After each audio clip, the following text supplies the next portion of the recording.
live. Just really wigging out tonight. Freakin.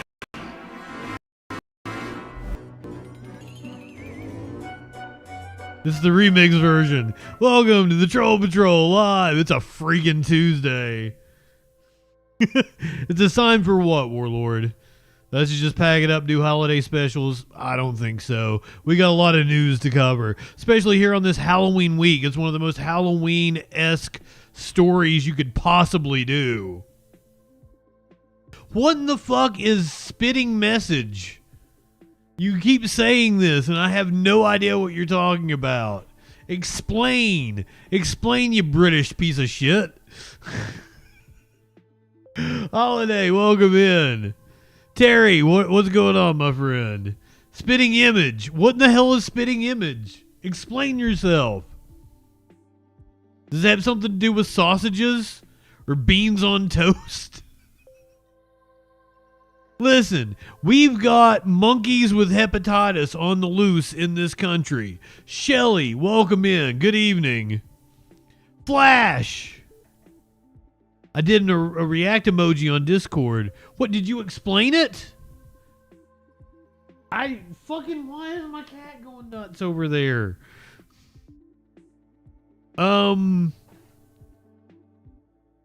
wouldn't be able to tell that Jackie Robinson is a Black History Month icon with how people belittle pro sports. Based on their logic, he broke the color barrier in regards to African Americans finally having the same rights as white people to spit on a field and scratch his nuts all day. It doesn't seem like the type of rights that an oppressed group would aspire to. Is that what you're talking about? Is that the post in Discord?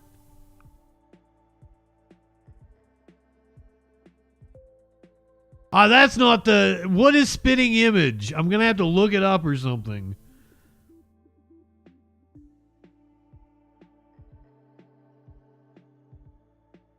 A British sketch show with ugly-ass puppets. Those are just normal British people. Wait, what? Did they do a Trump parody? I believe I've seen this before. Or is that just the way one of their puppets look? That is totally Margaret Thatcher, right?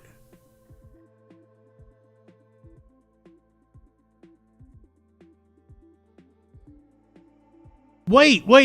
Are these the puppets from the Land of Confusion video? It is, isn't it?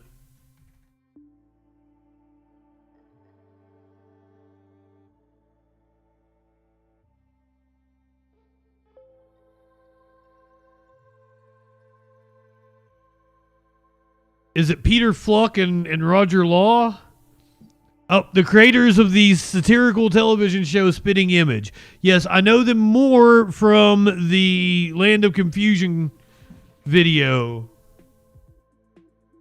I've never heard of your sketch comedy show. Big Ben, T-minus, welcome in. So we've just found out that these puppets, Globus. A Globus raid. Hell yeah, welcome in, friends. We are just finding out that these puppets from the Genesis movie, the music video, Land of Confusion, they're from the creators of this British sketch comedy show called Spitting Image. Bonder Monkey. Jaeger Lurson. Thank you for the follow, my friend. I probably fucked your name up. That's kind of a thing I do around here. I fuck people's names up. I don't mean to, so forgive me. If you want to, if not, just unfollow. If you don't forgive me, I will ask for your forgiveness. I won't beg. It sounded okay. I don't want okay. I'll call you Jurger. I'm so sorry. I'm sorry. We're going to talk about a Navy jet and helicopter that crashed in the East Pacific. Trump says he would love a third term. Gavin Newsom has responded back to him. We're going to hear from Mike Johnson on Trump's third term threats. We're going to talk about Jack Smith. Apparently, he had a major fuck up in his investigation that led to the case falling apart, according to the Washington Post. Comer wants to investigate Joe Biden's doctor.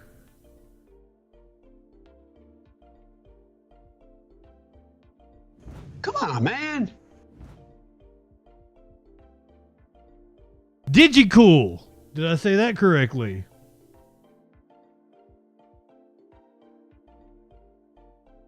I'll try. I did my best to fuck it up. I don't know if I succeeded. Rhizome hates me. Like, okay, I could have sworn that I had rated into Rhizome at some point in time, because like fucking Dave will rate into him over at Echoplex and shit. So like I would stop by, I'd do my little troll heads. It's like I say hi to people. This wasn't even as of late. This was like a year ago. but apparently he got upset because like I would stop by, I would like do the troll heads and chat. Cause it's like, yeah, I would just post my emotes because I'm like saying hi to people. Like, Justin dropped by, he did the troll heads. And most streamers are like, hey, it's Justin, what's going on? And then, they go on with their content. Rise threw a fucking fit one night and then banned me, and I'm like, we have like the same group of friends and shit, right? But hey, whatever. Rhizome gets no titty slap from me. A titty slap! What the? Come on now. I know what I did. I do know what I did. Apparently he just didn't like what I did. Well, I mean, I just don't hang out in other people's streams for a multitude of reasons. One, I'm incredibly busy. But two, like, I don't want other people's opinions to seep into mine and everything. So like I'll do the rounds. I'll go by, I'll say hey to people, and if they're not doing politics, I might stick around for a little bit. Yeah, I don't get offended when other streamers don't stick around and watch my stream. Like, go get you a sandwich, especially if you just rated into me. Fuck yeah. Leftist exclusion. There's no leftist exclusion around here. I will absolutely promote other streamers. I'll plug other streamers. Not that I have that big of an audience, but shit. I want to create a community or be a part of a community. But most people condemn me. He condemn. Of course, I'll make you a sandwich. I'll make everybody a sandwich. Where was I at when I was running down the news? We got to get the news out of the way so we can watch some Halloween specials or something. Okay, this whole Venezuela saga. This is insane. Venezuela said that they captured a cell that was backed by the CIA, which doesn't surprise me. They tried to get Maduro's personal pilot to betray him. Apparently they've attacked another boat. We have 14 more people dead as of this afternoon. There's been a huge shakeup in ICE leadership. This comes as a CPB commander testified in front of a federal court today. And protesters let him have a piece of their mind as he was leaving court. We're going to hear from Steve Kornacki about the New York City mayoral race, which appears to be getting tighter as we head into the final days. We should be less than a week away from Mayor Mamdani elect, but the polls are closing. We're going to talk about the trial that began today in France. I can't believe I'm saying this. Over shit posters on the internet spreading conspiracy theories that Brigitte Macron is a transsexual woman. Which, who gives a shit if she was transsexual, but apparently she's not. And she's suing for defamation or whatever the French equivalence is. Hurricane Melissa pounding Jamaica. I don't know how to handle this. I've got a police chase, but also the story is fucking crazy. So I don't know. Should I tell you guys this story and then we watch the chase later? Should I just incorporate the full fucking chase that I have into the show? Because not everybody likes police chases, but the details of the story have to be covered on the Troll Patrol because it's insane. But it happens to have a police chase that goes along with it. A woman's head was dumped in Harlem and police are looking for a suspect. 3 people were arrested for a brutal attack on a Portland bus. A cop that is on trial for the killing of Sonia Massey is soon to find out his fate as the jury has begun deliberations. A man in a Nazi uniform. A man in a Nazi uniform in Georgia was assaulted, which, great. No charges were filed against the teens that were wearing masks that pranked a suburban house in Virginia. And very aggressive, disease-ridden monkeys carrying hepatitis, herpes, and COVID-19 were loose today in Mississippi. All that and a lot freaking more tonight on the Troll Patrol live. Good evening. Welcome in.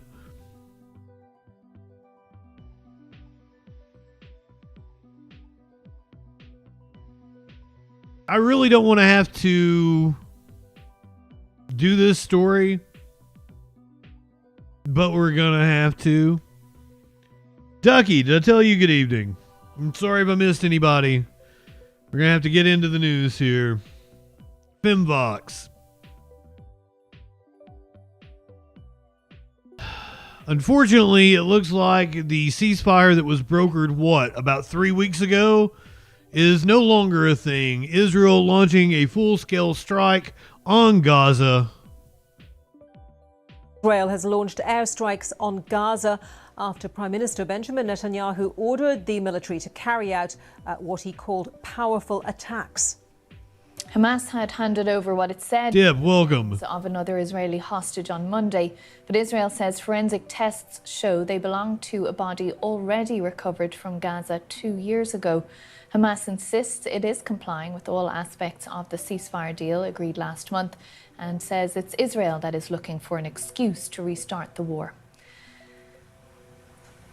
Well, let's speak to our security correspondent, Frank Gardner, who is in Jerusalem. Frank, that was an odd transition. On what the latest is here, what Israel has said it's doing now. Sure. So, of course, as you kind of alluded to there are 2 perspectives on this, Hamas and Israel, and the 2 narratives are very different. Israel's perspective is that Hamas is not complying with the terms of the Trump-brokered ceasefire deal, that it is dragging its feet and deliberately procrastinating over returning the remains. We all knew it wasn't going to last. There was no way. Of up to 15 or thereabouts, slightly less than that, Israeli hostages. So Hamas did return all 20 living hostages, and Israel released 1,700 plus detainees, plus over 200 prisoners from its prisons. But it's these remains that are still a real sticking point, and the families are furious. They think Hamas is doing this deliberately. The Israeli government says it has evidence. It says it believes that Hamas knows exactly where all these bodies are buried, and they're deliberately stringing this out. And they've carried out 2 lots of reprisals today. Artillery in reprisal for an attack on their own troops, they say, in the southern Gaza Strip, and airstrikes, which the latest death toll from that is reported to be 11 Palestinians killed in the Gaza Strip. Most of them reportedly civilians, if not all of them. Now, the Hamas perspective is that they are determined to comply with everything that this Trump ceasefire deal has insisted on, that they are doing their best to find these dead bodies in parts of Gaza Strip that have been pummeled with airstrikes, so they're having to seriously The video, though, and I've seen it, I don't know if you have, but it's pretty damning. It's not a good look for Hamas, this. The video does appear to show Hamas operatives taking the remains of a body out from a building in a shroud, burying it in a hastily dug new fresh grave, covering that up with soil, then summoning the Red Cross and say, look, there is a new hostage for you to hand back to the Israelis. So, that's not a great look. But Hamas, I think, have got some justification saying that it is taking time to find these hostages and they need to get more bulldozers and excavation plant in there to hurry it up. So Frank, just briefly, what does this mean for the ceasefire then? Well, the key thing here is the US, because the US are the sponsors, the mediators, the power behind all of this. They're the ones that put heads together and said, guys, you've got to have this, otherwise it's going to be endless war. And the US does not want this to descend into further conflict. So the only real reaction we've had from the US has been from J.D. Vance, the vice president, who has said the ceasefire is still on track. Okay. Frank Gardner there, our security correspondent. How? How can it still be on track? And let's cross to our Gaza correspondent, Rushdie Abu-Aluf. Rushdie, what more? It's in the name, ceasefire. If Israel is firing on Gaza, there is no ceasefire. What can you tell us about Not to get pedantic as a result of these latest Israeli strikes in Gaza? And what more can you tell us as well about Hamas's response to all of this? Well, so far there was about 6 or 7 Israeli airstrikes. 2 major ones. One in Gaza City hit a house for a family from Al-Banna. One of them known as affiliated with Hamas. About 4 people were killed, including a woman. Many people are trapped under the building. The Hamas-run civil defense team are in the ground trying to, recover the people and save the people who believe they're still alive under the rubble. I have the video they're talking about, but I shouldn't risk it. I just got my Twitch back a couple weeks ago. I probably shouldn't play the video. The second biggest strike was in Khan Yunis, and it hit a 4x4 car, killing 5 people, a man, his wife, and 2 of his children, where we understand from the hospital. Okay, well, everything's blurred. Another person was in the car also dead. And there was another strike in the Zawaida area, which is a small village between Khan Yunis and Deir el-Balah. A tent was hit, but very tense night. Oh yeah, it won't keep playing. Damn it. The sound of explosions were heard, across the entire of Gaza Strip, and people were very panicking.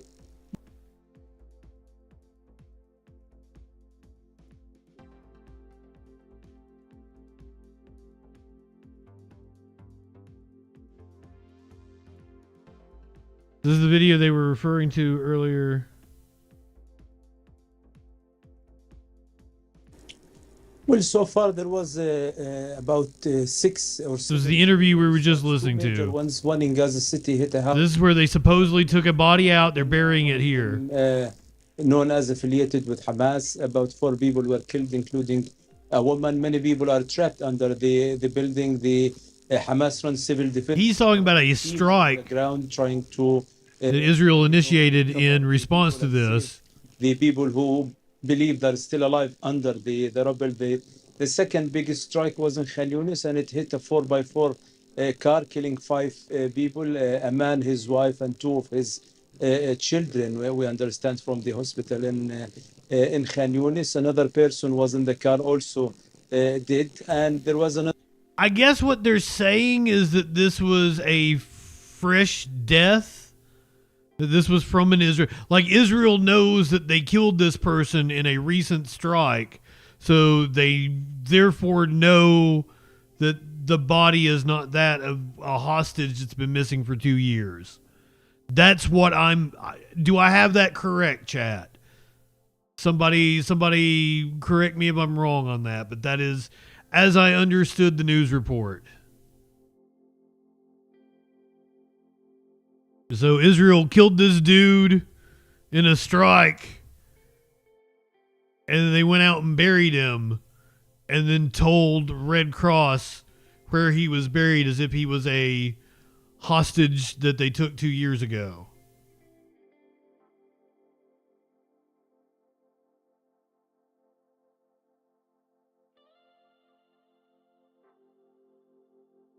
Yeah, it doesn't really make sense. And of course it's Israel saying this, so who knows what to fucking believe. Sperm retrieval units for dead IDF soldiers. My fucking God.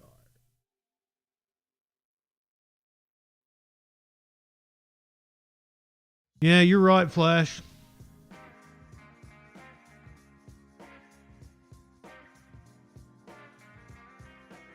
But here's the thing. Is wouldn't the Red Cross, the Red Crescent, wouldn't they know that it was a fresh burial? Wouldn't these people assume they're being watched by Israel?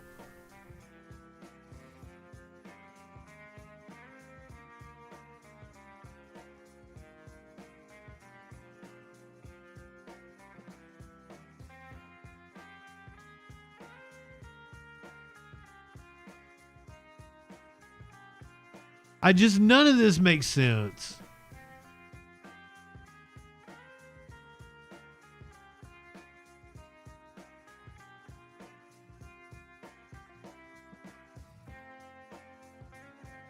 I'm sure Dropsite or Intercept or somebody 2 or 3, 4 days from now will be like, well, here's the real story behind the video.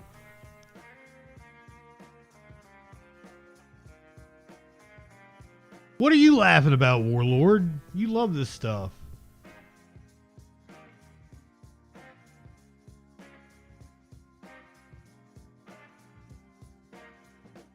The 13th vote to reopen the government happened earlier today, and it failed.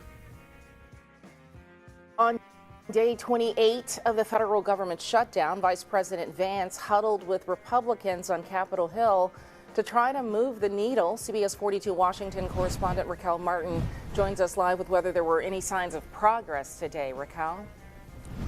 Hey, Sherry. Well, in short, there was little progress on. She was trying to fix her weave. Time the Senate failed to pass the bill that would reopen the government.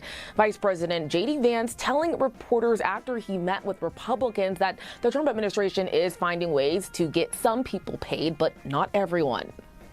We're just going to keep working at it. After the 13th failed vote to reopen the government, Vice President J.D. Vance emerged from a meeting with Senate Republicans with some good news. The troops get paid on Friday, yes. And some bad. We're not going to be able to pay everybody. It raises the possibility millions reliant on federal food assistance could go hungry.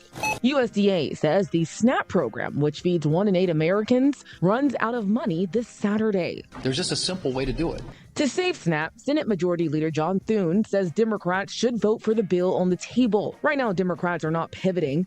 They're refusing to support Republicans' funding plan without health care guarantees. Address the health care crisis that Republicans have caused. Tuesday, Maryland Democratic Congressman Steny Hoyer stopped by a local distribution center to show his support to federal workers bearing the brunt of the shutdown. We cannot keep these people in the position they're in. Lines are expected to grow at sites nationwide if food assistance dries up Saturday.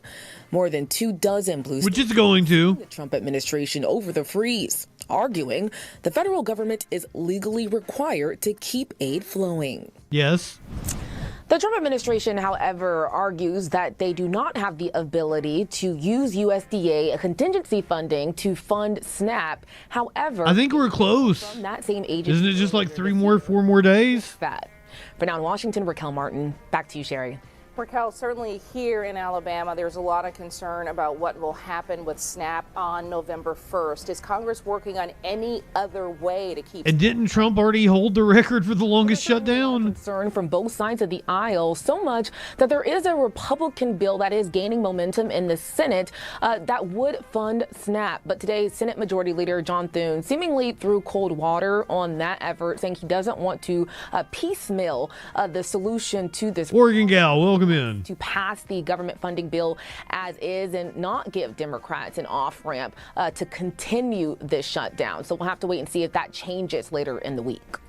That's Raquel Martin reporting. Raquel, thank you. Thank you, Raquel. Congressman Ruben Gallego.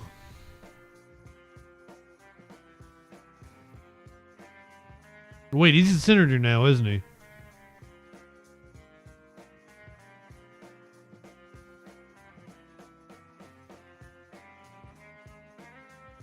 No, he's a congressman still. What am I thinking about? This was Congressman Gallego earlier today. We can negotiate right now. By the way, how can I negotiate? The president's in Asia for 5 days. Johnson's basically keeping his the House of Representatives out till January to stop, and protect pedophiles. So who am I negotiating with right now?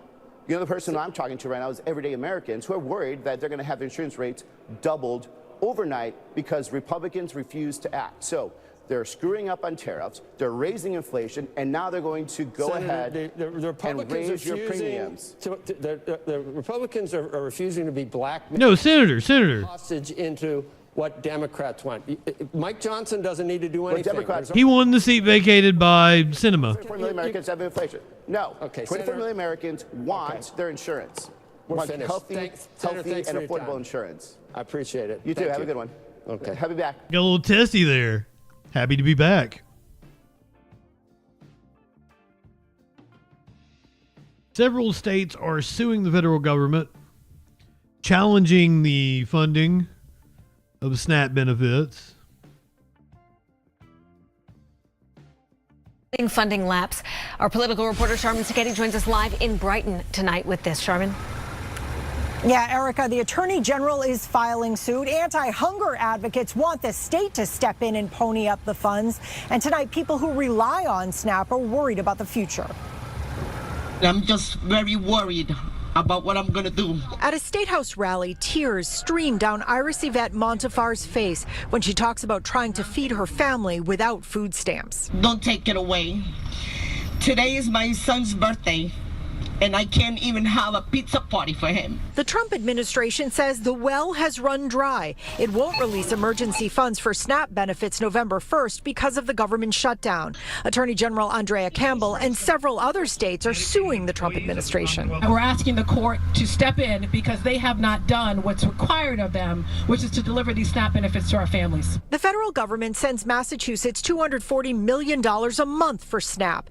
Anti-hunger advocates want the state to tap into its $8 billion rainy day fund to temporarily keep the program afloat. In the absence of federal action, we are urging the state to pull from the rainy day fund. Governor Healy has pushed back on using state funds to pay for SNAP. She's blaming President Trump, demanding the federal government pay for the program. It's like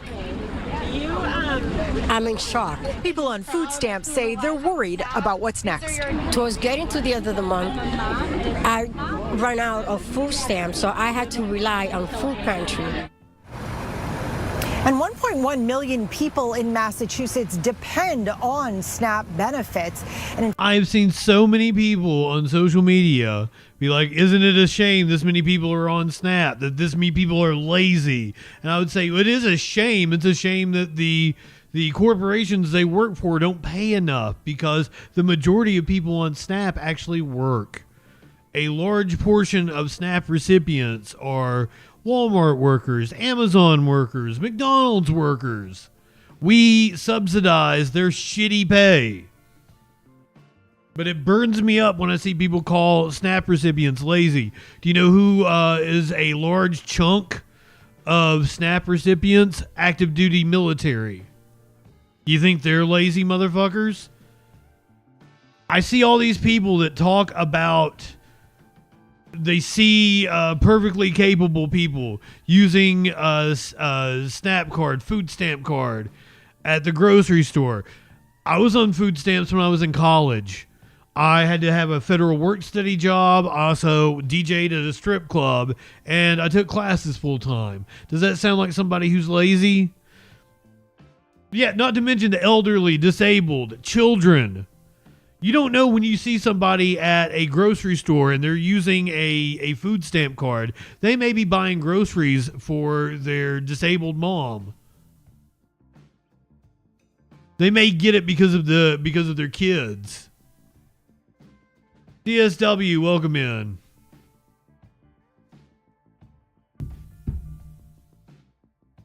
You don't know that you see somebody using a food stamp card that they aren't a foster parent. And that they're not buying food for their kids that they have taken in. So I really wish people wouldn't judge other people. And these are usually people that consider themselves Christian, by the way. Believe in a book that literally tells them not to judge others. In fact, food burns me the fuck up. Behind me, they say they're only concerned that pressure on them will continue to grow should the benefits run out. We're live in Brighton. Charmin Skitty, WCVB News Center 5. Nonprofits are scrambling to try to step up to fill the need that's going to be left by the federal government when aid runs out on Saturday. D.C. and Maryland suing the federal government. They're among the 25 states demanding that SNAP benefits be restored during the shutdown. More than 141,000 D.C. residents and more than 680,000 Marylanders rely on SNAP. That's including thousands of children and seniors. The lawsuit argues billions in emergency SNAP funds are still available, calling this decision unnecessary and harmful. But there is some help on the way in Maryland. Montgomery County Council, they announced it will allocate $7.75 million to help its community, with $3.5 million going to food assistance. Melissa Kim spoke to some nonprofit organizations to find out how to get help if you need it. I spoke to representatives from the groups Up County Hub and MANA, both of whom say they've seen an increase in the number of people who need help getting food on their tables. So this $7.75 million from Montgomery County Council will be essential in helping those people. The people that are currently being furloughed and laid off, those are the people that actually usually donate to my organization. So it's a lot of embarrassment that they are now coming to me as a client. Mark Rivera-Oven is the director of operations at Up County Hub in Germantown, a nonprofit that helps Montgomery County families who are food insecure. He says support from the county is a lifeline. Having the support of the county government like this with the supplemental kind of make sure that they have our back to make sure that we have the back of the residents. Montgomery County Council announcing it will allocate $7.75 million to needs during the government shutdown. The money will be distributed to programs for food assistance, as well as other nonprofit organizations and needs. This gives Agreed, Flash. In terms banking through the USPS. a sense of normalcy. Craig Rice is the CEO of MANA Food Center in Gaithersburg. He says his nonprofit has seen people spanning all professions and socioeconomic groups who now need help. Uniformed service members from Fort Meade who are confused about they received a flyer from their commanding officer identifying different food pantries that they could go to ask for support. It's truly heartbreaking, I will tell you, to see so many people in a community that's as rich in terms of affluence and all the things we know make Montgomery County a great place. But both organizations This is right outside of Washington, D.C. working together to make sure everyone gets through this shutdown. Until this situation gets resolved, we will make sure the doors are always open for anyone that needs the assistance.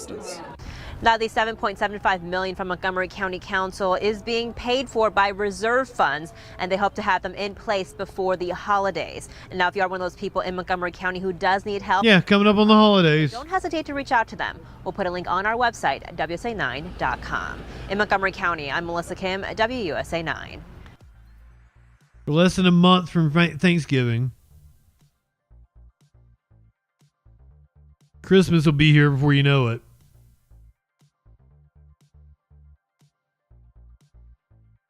You know what's a big concern during the holidays? Fucking travel. And air traffic controllers are stretched thin. Across the country were supposed to get paid today. Instead, they're getting this. Take a look at pay stubs showing $0 deposited to their bank accounts.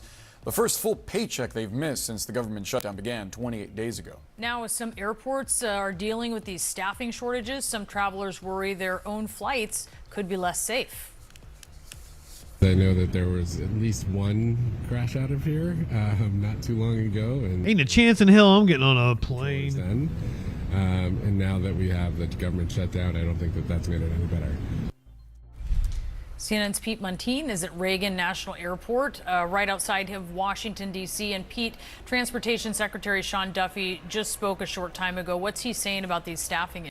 That's the dude with the really weird name, isn't it? Like Smear Cornish or something like that?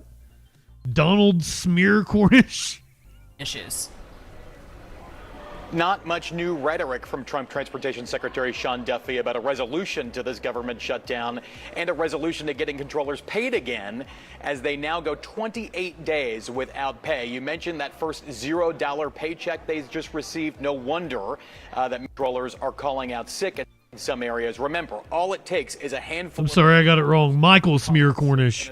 To lead to this outside impact, and we have seen the staffing alerts pop up today from the Federal Aviation Administration in places that there are typically not staffing problems. Newark is a place where there are typically staffing problems. That is on the list today, but Atlanta is now emerging as a trouble spot. Also, air traffic control facilities in Denver, the Denver Center, responsible for tens of thousands of square miles of airspace over sort of the flyover area of the country, if you'll pardon the pun. And then also the Denver Control Tower. That's a huge hub for United Airlines, and that will have a big impact as the day goes on. We will see, though, thankfully, the delays and cancellations for today remain relatively low. This is what controllers are doing. They're really sort of taking this literally into their own hands here at Reagan National Airport and about 20 airports across the country. They're handing out these pamphlets. You know, it's top of mind for travelers. Now they're forcing travelers to really learn about this. They're at the curbside zone at airports here at O'Hare, at LAX, at Miami, at Tampa, handing out these pamphlets telling folks to call their representatives to end the government shutdown now. We will see if it has any real impact. I want you to listen now to Air Traffic Controller Peter Lefevre. He is a controller at the Dulles International Airport Control Tower in Virginia. He says this is a double whammy because his wife is also a federal employee, also not getting paid. Listen. Damn. Colleagues and I, we just don't know how long this is going to go. So right now, when you don't know when your next check is going to come, you have to make tough choices. You have to make sure that you can provide for the essentials, babysitting, gas, that type of thing. But there's not an indefinite stream of savings, and it's tough. You just don't know when the next check is coming. Everybody's situation is a little bit different, Pete tells me. Also, remember that there have been about 275 staffing shortages since this government shutdown began at air traffic control facilities across the country. That's about 4 times larger than during the same period a year ago. And Pete, this is already a pretty stressful job. It has to be tough doing such a difficult gig while also not getting paid. You have to consider the stress that controllers are already under, working mandatory 6-day weeks of 10-hour shifts in some spots. It's a job that's so stressful there is a mandatory retirement age of 56 and a half, and there is already a huge shortage of air traffic controllers nationwide. Satellite, welcome in. About 1,800 controllers in the U.S. That's why that mandatory overtime policy is in place. So it's something even acknowledged today by Transportation Secretary Sean Duffy. He says this makes it even harder for the Trump administration to try and get new recruits in the door. Remember, the Air Traffic Control Training Academy in Oklahoma City right now essentially shuttered also because of this government shutdown. This is going to have lasting impacts beyond just the delays and cancellations we're seeing right now. Pete Muntean, live for us at Reagan National. Thank you so much for the update, Pete. We're going to talk about a plane crash, but it had nothing to do with our air traffic controllers, because it didn't even happen here. But it happened between a U.S. Navy jet and a helicopter in the South China Sea.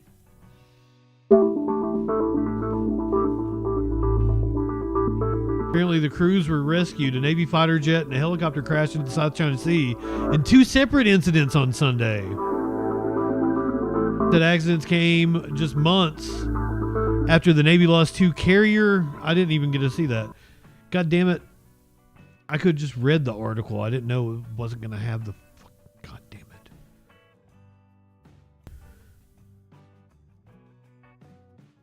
The Navy fighter jet and a helicopter crashed into the South China Sea in 2 separate incidents on Sunday. This comes just months after the Navy lost 2 carrier-borne fighter jets in separate incidents over the Red Sea.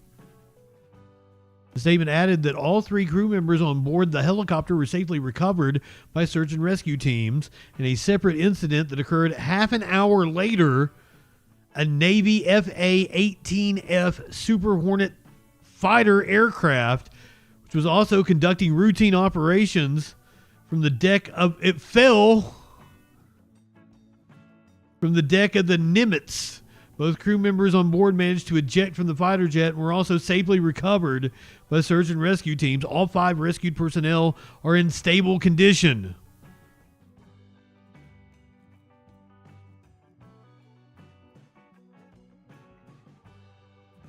Hegseth, why you keep losing expensive military equipment?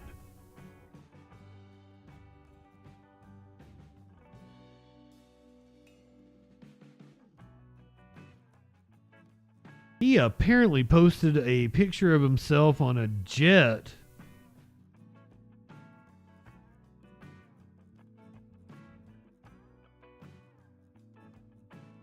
I'm not seeing any reporting on it. I'll have to find that. He apparently posted a picture like he was flying a jet. It was Adam Kinzinger was posting about it. Made it look like he was flying the jet, but he wasn't. Somebody else was flying it.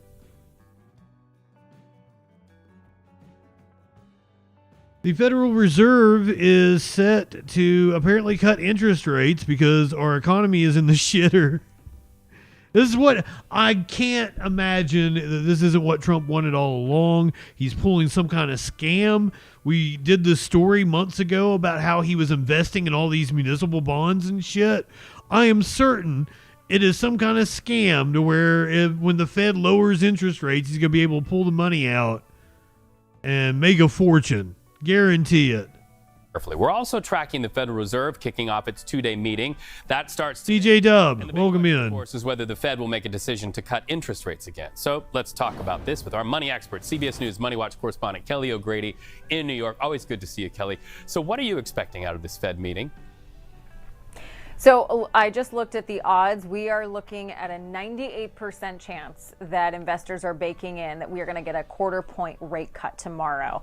Now, I think the biggest thing, sort of so what coming out of the meeting is not going to be whether the Fed cuts interest rates, but it's going to be in the press conference afterwards when we're going to be able to hear from Fed Chair Jerome Powell. And there are a couple of things that I'm looking for. One, how much of an impact is this government shutdown and the lack of the traditional data that they are used to using in order to inform those decisions? How much did it play in this particular one, but also going forward? Because remember, we've been shut down for a number of weeks. They haven't been able to gather data that they would utilize going forward. And we don't know if you could trust the data to begin with. So that's one thing. The second thing is, what's the bigger concern? The fact that inflation continues to tick up, or some of the weakness that we've seen in the labor market?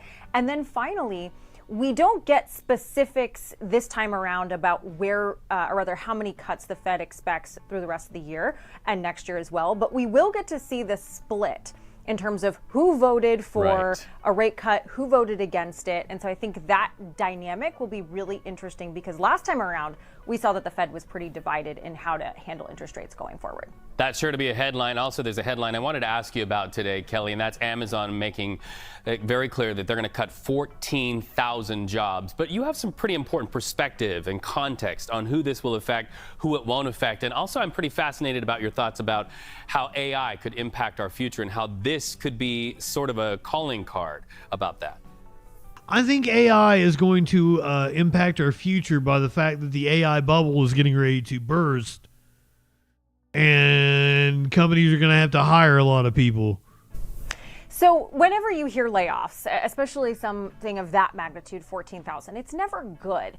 But this is also happening at the same time that Amazon is adding 250,000 holiday seasonal workers. So this by no means does it mean that Amazon is in trouble or that consumers aren't spending. Amazon came out today and said, look, this is coming from the corporate area. They say that they have too many layers of bureaucracy and they want to get rid of some of that and then invest some of those resources into areas that they see as growth platforms for them. So think artificial intelligence. I went to, I think actually some of the video that's on the screen right now, one of the most technologically advanced Amazon warehouses in the country. And they told me that yes, AI, artificial intelligence, automation, it's going to take some jobs, but it's also going to create new opportunities that didn't exist before. So Reed, to your point of what does this mean for the overall job market and what AI might do? I honestly think companies have overinvested into AI and cut their workforce that they actually needed and are going to have to hire people back because AI is not delivering on the promises that it has made. Sort of a watershed moment where you are seeing companies like Amazon, like others, come out and those corporate roles, those roles that could be impacted by AI. I think this is just the beginning of the iceberg, but the hope is that that does create new opportunities that we'll need to upskill for, but that will be available in the future. Important reporting, Kelly O'Grady. And I saw a article the other day about how AI is really hitting the middle management types.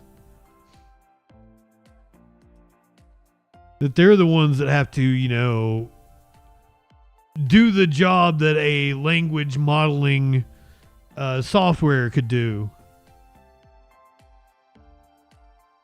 You know what? I've got an idea. If we want to really test out AI, let's have an AI president. Let's just get rid of the presidency. We'll just AI from now on, because it'd be better than what we got, I think. I'm gonna be honest with you. Well, I haven't really thought about it. We have some very good people, as you know, but I have the best poll numbers I've ever had. I mean, I just solved 8 wars and a 9th is coming. I believe Russia, Ukraine will happen. Well, I don't have to get into that, but we have one of them standing right here. We have JD, obviously. The vice president is great. I think Marco's great. I think, I'm not sure if anybody would run against us. I think if they ever formed a group, it would be unstoppable. I really do. I believe that. I would love to do it. I have my best numbers ever. It's very terrible. I have my best numbers. If you read it, am I not ruling it out? I mean, you'll have to tell me. All I can tell you is that we have a great... Listen, Maynard would be a far worse president than Trump. I would not let Maynard be president of this here country. Now, Socks would be a good president. Socks would be better than Trump. Smokey, I'm not sure. A great group of people, which they don't.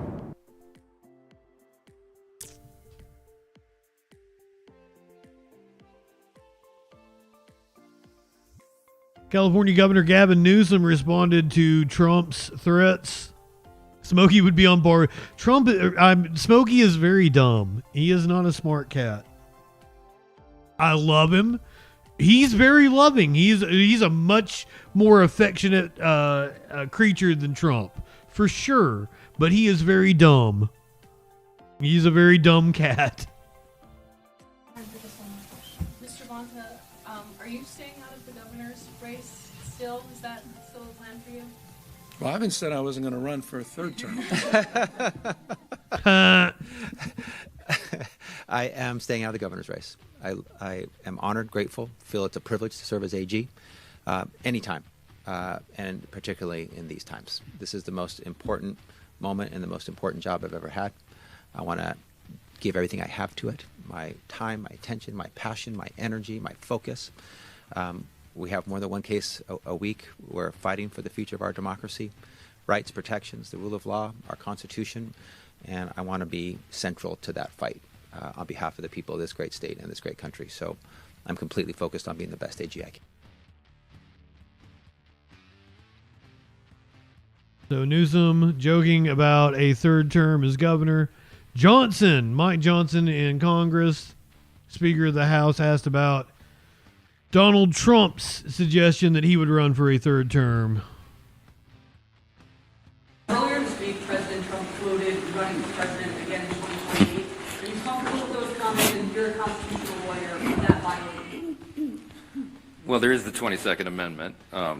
I spoke with the president about an hour ago. It's late in the evening in Japan. He's working around the clock, serving the American people. He doesn't stop. Talk about someone who works around the clock. And as Chairman Pfluger mentioned a moment ago, and as we've reiterated in here, I can't imagine he works anytime. President Trump, the Republican Party, has delivered. I mean, you're talking about reducing taxes, reducing regulations, cutting fraud, waste, and abuse, ended the border crisis, ending the crime crisis, resolving conflicts. Prices are up. Everything's falling apart. Trade agreements.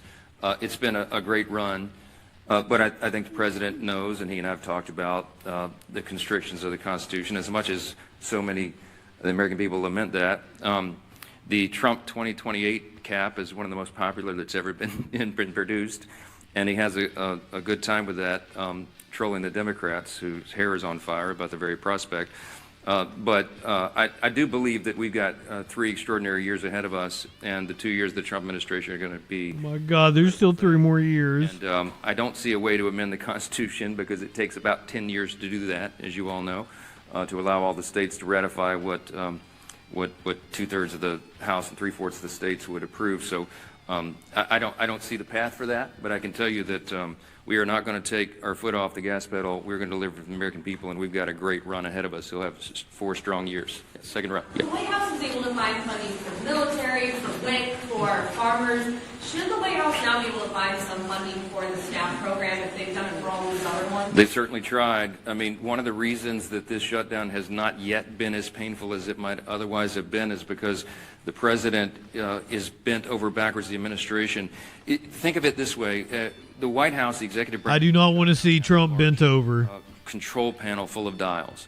Under the Obama administration, they turned those dials, the pain dials, to 10 immediately. You remember it was so egregious to us, speaking of our veterans. I mean, they put yellow crime tape around the World War II memorial so that people who'd served their country could not go visit the memorial. They wanted it to hurt. The Democrats have shown, and they've said in their own words, this is leverage. It gets better for them every day. They don't mind inflicting pain on the American people if they can somehow get some sort of political points out of it. They're not wanting political points out of it. They're wanting Trump to properly fund the stuff that Congress passes, and to the Republicans to go back on their cuts to the Obamacare subsidies, which is causing people's premiums to double, even triple in some cases.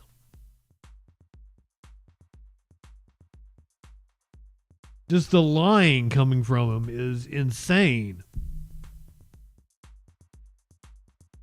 Do you guys remember Mike Pence? Do you remember the last time Trump lost an election and he didn't leave willingly? It's amazing. I called that in 2015. I said he's not going to leave willingly if he was to be elected, and I wholeheartedly believe that this time. He is not going to leave willingly unless there is a puppet that he can pull the strings. But I really think that he likes the pomp and circumstance of being president. We now have the notebook that Mike Pence kept that shows key evidence against Trump. President Trump is urging the Department of Justice to investigate the 2020 election with as much gusto as its probe into illegal gambling. On a social media post, he repeats baseless claims the election was rigged, saying, quote, "What's worse, the NBA players cheating at cards and probably much else, or the Democrats cheating on elections?" This comes as we're learning new details from the special counsel's investigation, suggesting President Trump understood he lost the 2020 election. It's just part of the new book, Retribution, Donald Trump and the Campaign That Changed America. Of course, it's a book plug. Washington correspondent John Carl, and John is here now to tell us more about it. John, first of all, congrats on the book. I know these are all a labor of love, and you always do such a great job on them. So the special counsel was planning to use, you say, a forensic copy of President Trump's phone. Yeah. In this investigation about the violence that unfolded on January 6th, what argument was he looking to make with that evidence? So first of all, what I did in the book was to tell the story of Trump's return to the White House. Part of it was his battle against the special counsel. And after he won the election, the special counsel had to wrap up that investigation, knowing Jack Smith that he was going to be fired as soon as Donald Trump came back, and that there was no way that this was going to go forward. There's no way to prosecute a sitting president. So I got some insight into what they were doing with their final reports. One part of the final report came out. The part on classified documents, was buried forever for history. In terms of the phone you asked, this is fascinating. So they had a copy of Trump's phone. By the way, the image on Trump's phone, which I have seen, is Donald Trump. It's Trump himself looking back at Trump with a MAGA hat and giving a thumbs up. So every time Trump looked at his phone, he saw himself. Saw himself looking back, giving him a thumbs up. But what it did is they were able to look and see what he was doing while the attack on the Capitol was unfolding, who he was, how he was communicating, what he was checking, and they were able to demonstrate that Donald Trump was fully aware of what was happening, fully following the minute-by-minute events up on the Capitol. You also obtained some of then Vice President Mike Pence's notes over the course of leading up to January 6th. And you say in their last conversation, Trump actually called Pence a wimp? Yeah, well, what he said to him, and these are the extemporaneous notes that Pence took, and by the way, it's fascinating to look at them, and never before seen. So the January 6th committee never got this. It's never been made public. Here you're going to see him on the screen. It's on his day timer, so it's on the calendar that he had on his desk, January 6th, it says at the top. And it said, one of the things says, I made a big mistake 5 years ago. In other words, when he chose Pence as his running mate, he says, you will go down as a wimp if you don't help me overturn the election. And there's one part of the notes where it looks like Pence has actually drawn a mad face emoji or a sad face emoji. It's the circle part. Look at that. And that's where he quotes Trump as saying, you listen to the wrong people. And Pence writes that he says back, I listen to my heart and my mind. Just a fascinating insight into one of the most consequential moments in recent history, the morning of January 6th. And he's taking those notes having no idea what's about to happen. No idea that he is about to go up to the Capitol, preside over the certification of the election, and that a mob is going to invade the Capitol and literally chant, hang Mike Pence, call for his execution. So no, but that would happen 2 hours after he wrote those notes. The book is called Retribution. What made you settle on this title? Because when Donald Trump launched his campaign in one of his first speeches, it was before CPAC in Washington, he said that in 2016, I said, I am your voice. Now I tell you, I am your retribution. And I think the whole focus of his campaign was largely, I am going to win, I'm going to prove all my critics wrong, and I'm going to get even with my enemies. And that's, by the way, very much what we've seen happen since he's... Boy, howdy. Steve Bannon recently said on a podcast that President Trump will get a third term and that his team essentially has a plan to make this happen. Now President Trump's not ruling that out, saying that, he would love to do it. How serious do you think he is about that? And how would they make that happen if the Constitution explicitly prohibits presidents from serving more than 2 terms? Look, it's clearly against the Constitution. I mean, it is written into, the amendment that was put in place after FDR was elected for 4 terms. So we're not going to do this again. We're going to codify that you can only serve 2 terms. I don't think that Trump is overly serious about this. I think he does this to get a rise out of people. He shows off his Trump 2028 hats. No, he's serious. Sure sounds serious. And as you said, Trump is, again, publicly not ruling it out. What Bannon is saying is, okay, so let's say the American people elect him. Let's say, we know what the Constitution says, let's say the American people elect Donald Trump again. What then? Then we have do we say that the person that got the most votes is not going to be the president? So look, I don't think we're going to go there. But I can also tell you, Diane, that what I cannot, and as much as I have studied Donald Trump, as much as I've gotten to know him, I've known him, now for more than 30 years, I don't know how he quietly leaves office.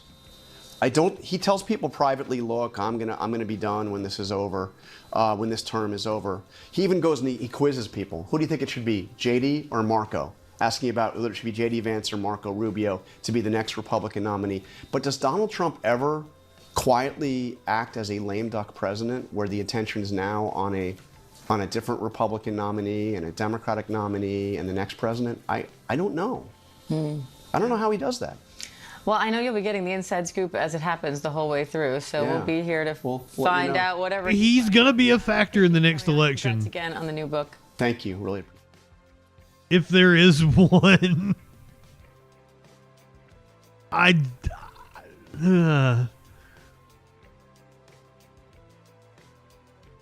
Jack Smith is asking for guidance as he prepares to testify to Congress, and boy, I can't wait for that. Congress asked him to testify behind closed doors. He said, no, I would like to testify in public, in open session.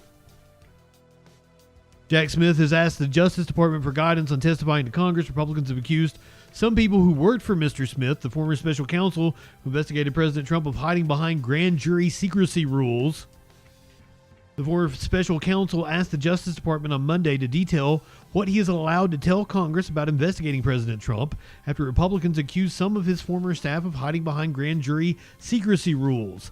In a letter, lawyers for Mr. Smith, Lanny A. Brewer and Peter Koski, said that he respectfully requests guidance about what is off limits because of grand jury secrecy rules, which do not allow certain information to be divulged.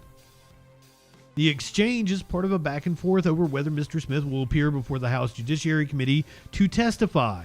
The panel's Republican chairman, Representative Jim Jordan of Ohio, who covered up sexual abuse at Ohio State University, has also accused Mr. Smith's former deputies of refusing to answer dozens of the committee's questions by citing grand jury secrecy. Government lawyers are prohibited from disclosing information presented to or about grand jury investigations like the ones that resulted in 2 indictments of Mr. Trump. In his letter, Mr. Smith appears to be asking the Justice Department and the Trump administration to draw a clear line for what he can and cannot discuss with Congress. The letter also asks the administration to outline what he cannot discuss as a result of confidentiality rules, classified information, or open investigations, as well as the still sealed special counsel report about the investigation into Mr. Trump's handling of classified documents at his Mar-a-Lago estate in Florida. Mr. Smith also asked the Justice Department allow him to review the report since he left the job more than 9 months ago. Access to the special counsel files is necessary for Mr. Smith to provide precise, complete, and accurate answers to questions from the committee. I can't wait to see where this goes, but according to the Washington Post, Jack Smith made one incredibly fatal error during his investigation, how Jack Smith's strongest case against Donald Trump collapsed. Seeking to get the classified documents case to a jury before the 2024 election, the special counsel made a fateful decision that some in his office saw as a misstep. I'm very interested in this article. Federal prosecutor David Raskin was expecting that the criminal case he had helped build against former President Donald Trump would be filed in Washington, D.C., when a colleague bumped into him with surprising news. Their boss, special counsel Jack Smith, had decided to bring the case in Florida.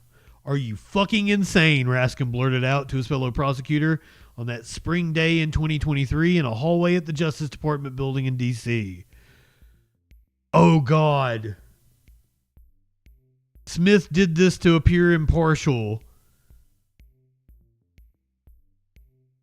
and it allowed Eileen Cannon to be able to gum up the works. Raskin, who had been investigating Trump for keeping dozens of classified documents at his Palm Beach golf course, was alarmed by what he saw as a huge gamble. In Florida, the case could wind up before U.S. District Judge Eileen Cannon, a Trump-appointed jurist who had already temporarily blocked federal agents from reviewing sensitive records seized from Trump's club during the investigation.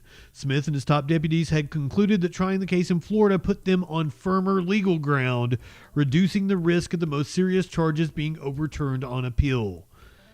And members of their team had initially calculated that there was just a 1 in 6 chance that a case in Florida would land in Cannon's courtroom. I'm not worried about Florida, Smith said later when presenting his decision to the Justice Department officials. Wow. But the early calculation of the odds that Cannon would get the case and Smith's faith that the evidence could win her over even after she did turned out to be wrong. This behind-the-scenes account reveals new details about the inner workings of Smith's highly sensitive... Of course, it's a goddamn book plug.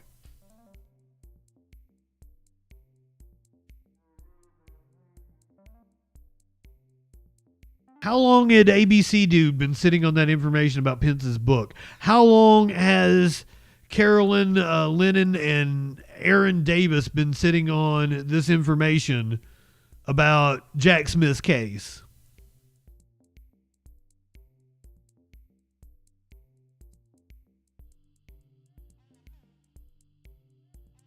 The behind-the-scenes account reveals new details about the inner workings of Smith's highly secretive team as he pushed it to complete a historic investigation in record time, including the venue choice that led to the unraveling of the most clear-cut criminal charges that Trump faced. It lays bare previously unreported dissension on the Smith team over how to manage the classified documents investigation, and it recounts for the first time Smith's effort to remove Cannon from the case, an idea that a top Justice Department official rejected and that Smith never presented to Attorney General Merrick Garland. You would like to read the rest of this article, it was from the Washington Post behind a paywall. But that link will get you around the paywall.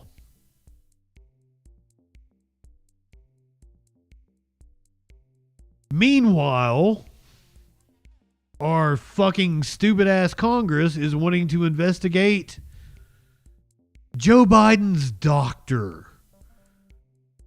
James Comer says he wants to investigate Biden's doctor. Number one issue in America, and for once, John, the mainstream media is with us on this. They want to know. It's pretty amazing, isn't it? What the physician based his decisions on. They're mad.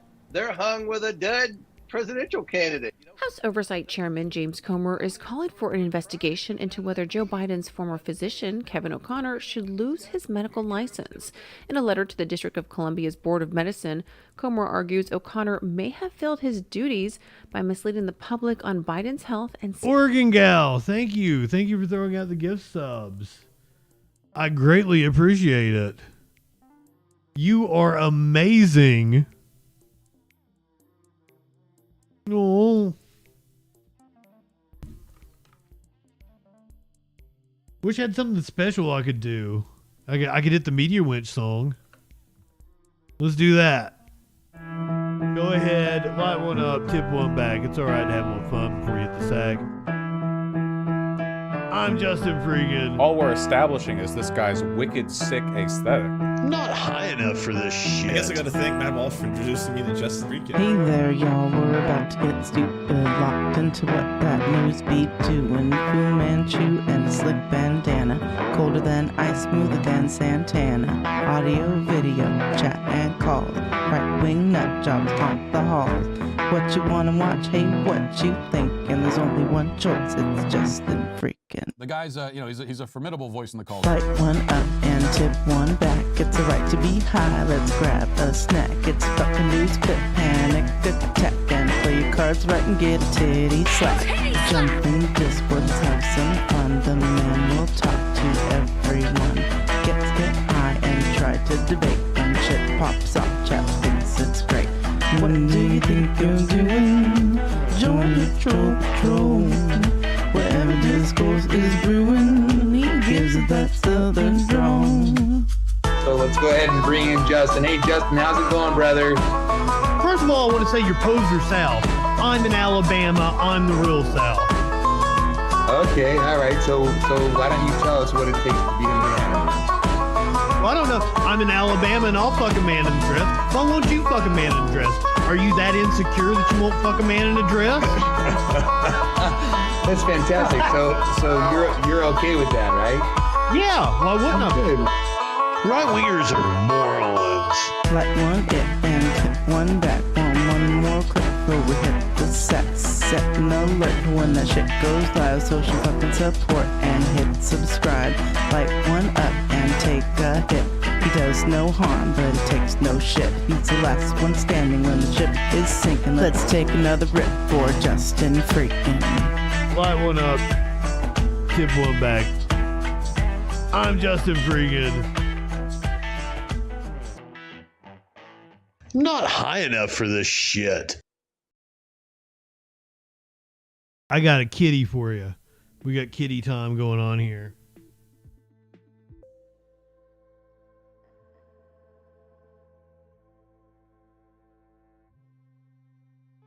I'm sorry I said you were a dumb cat and you wouldn't make a good president. I apologize, buddy.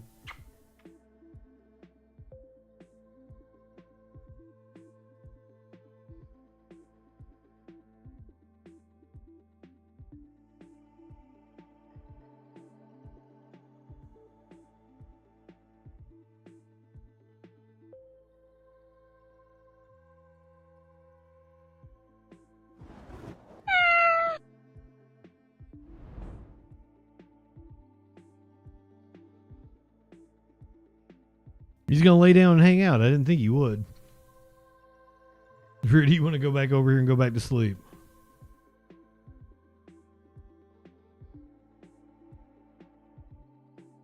I was wrong.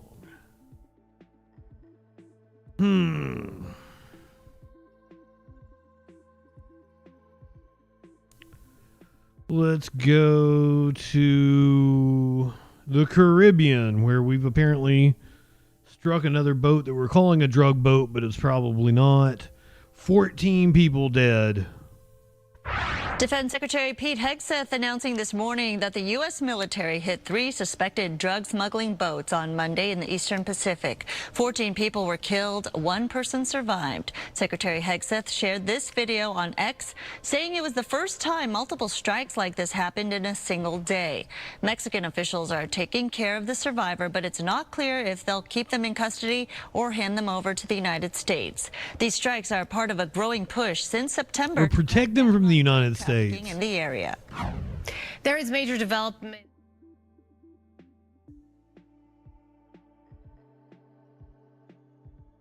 U.S. military officials are apparently required to sign NDAs tied to their Latin American mission.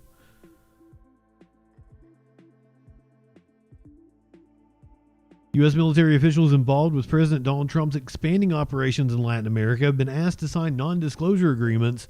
This is according to 3 U.S. officials. A development that raises new questions about a military buildup that Venezuela fears may lead to an invasion. The step is highly unusual given that U.S. military officials are already required to shield national security secrets from public view, and comes as lawmakers in Congress say they are being kept in the dark about key aspects of the mission. Now, this happened before the latest attack on boats in the Caribbean, but Senator Rand Paul, who is at least principled on this issue, is upset about the president going and just striking boats for no reason. Somewhere where I think the two of you agree, and that's on some of the last bit of what Lucas was reporting on there about those strikes out in the sea. The president Senator said Tim Kaine on the other side. information briefing coming to Capitol Hill. Here's what he said Thursday. You know, the land is going to be next, and we may go to the Senate, we may go to the Congress and tell them about it, but I can't imagine they'd have any problem with it. I think they're going to probably like it, except for the radical left lunatics. All right, so I'll start with you, Senator Paul. What do you need to hear in a briefing? What questions do you have? By the way, Senator Rand Paul, totally not a radical left lunatic. Lunatic, perhaps, not a radical left one. You know, it's not so much about a briefing, but we haven't had a briefing. To be clear, we've got no information. I've been invited to no briefing. But a briefing is not enough to overcome the Constitution. The Constitution says that when you go to war, Congress has to vote on it. And during a war, then, there's a lower rules for engagement. People do sometimes get killed without due process. But the drug war or the crime war has typically been something we do through law enforcement. And so far, they have alleged that these people are drug dealers. No one said their name. No one said what evidence. No one said whether they're armed. And we've had had no evidence presented. So at this point, I would call them extrajudicial killings. And this is akin to what China does, to Iran does with drug dealers. They summarily execute people without presenting evidence to the public. So it's wrong. I mean, I would expect Rand Paul to take this position. There are few things he's actually principled on, but this seems to be one of them. Government overreach and killing of innocent people. So maybe he will be one of the senators that helps take back the power from the presidency. Especially when they're doing shit like this. Venezuela claims to have captured a CIA-backed cell that was plotting false flag attacks as tension with the U.S. grows. It very much seems like Trump's trying to start a war with Venezuela. It probably has to do with his billionaire backers. They hate Venezuela. They want access to Venezuela's markets. They're all friends with Malay. Clinically, welcome in. Venezuela claims to have foiled a CIA-financed cell plotting a false flag attack on an American warship in what the government alleges is a cynical ploy to spark a full military confrontation. I believe it. Interior Minister Diosdado Cabello said that a cell financed by the CIA planned to attack the USS Gravely and pinned the blame on Caracas after the missile destroyer docked in Trinidad and Tobago on Sunday to conduct joint exercises with Trinidad's Navy. Venezuela said that it had captured a group of mercenaries with direct information of the American intelligence agency and whose goal it was to carry out a false flag attack in the region. Cabello said 4 people had been arrested without providing details. A false flag attack is an operation carried out in such a way as to look like a different party was responsible.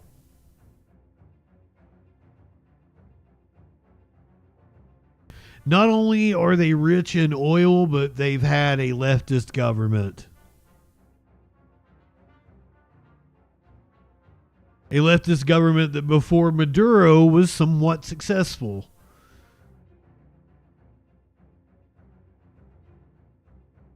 When we do stories about Venezuela, though, it's always hard to tell what is fact because, like China, there is so much false information that the West is putting out.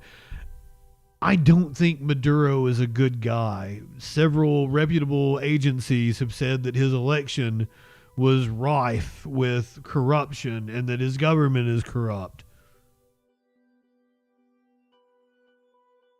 I also don't believe the U.S. about him, so I don't know what to believe.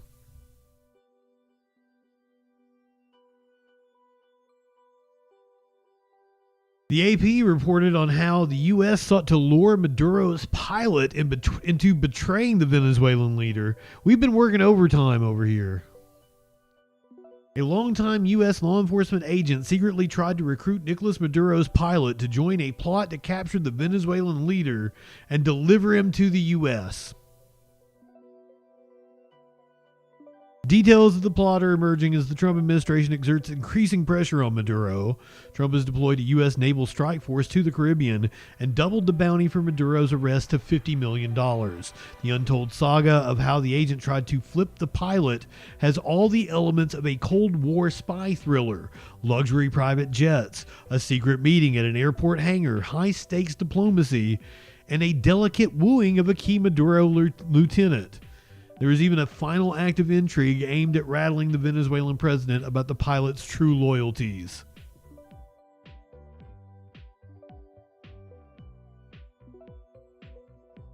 Homeland Security Investigations agent Edward Lopez was serving as an attaché in the Dominican Republic when he learned that 2 private jets frequently used to transport Maduro had landed in the Caribbean nation for costly repairs. The planes were used to shuttle Maduro across the globe, often to countries hostile to the U.S. like Iran, Cuba, and Russia.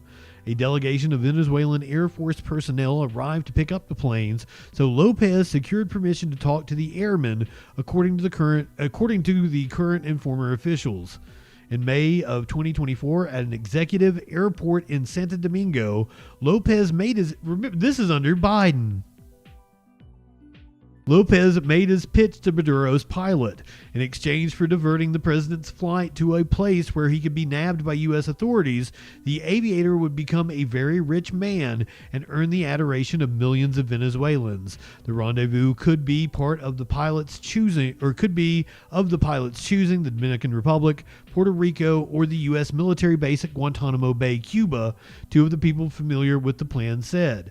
The pilot, Bittner Villegas, a member of the elite presidential honor guard, was non-committal, though he gave Lopez his phone number.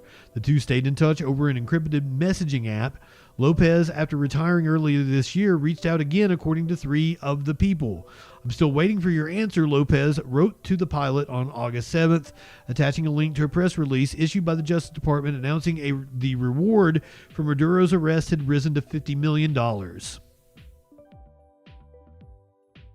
Lopez added a few days later, "There's still time left to be Venezuela's hero and be on the right side of history." The operation reveals the extent and often slapdash fashion to which the U.S. has for years sought to topple Maduro, who it blames for destroying the oil-rich nation's democracy while providing a haven for drug traffickers, terrorist groups, and communist-run Cuba. Those efforts have gained momentum since President Trump retook office. This summer, the president deployed thousands of troops, attack helicopters, and warships to the Caribbean to attack fishing boats. This month, Trump also authorized the CIA to conduct covert actions inside Venezuela. Earlier, he doubled it to $50 million of reward for Maduro's capture to face narco-terrorism charges contained in a 2020 federal indictment, accusing the Venezuelan strongman of leading a cartel of military officials accused of flooding the U.S. with cocaine. Now, the AP doesn't mention the name of the cartel, something about Sons of the Soil or some shit like that. It's not a real cartel. It's not a real gang. Multiple gang experts have said, not a real gang.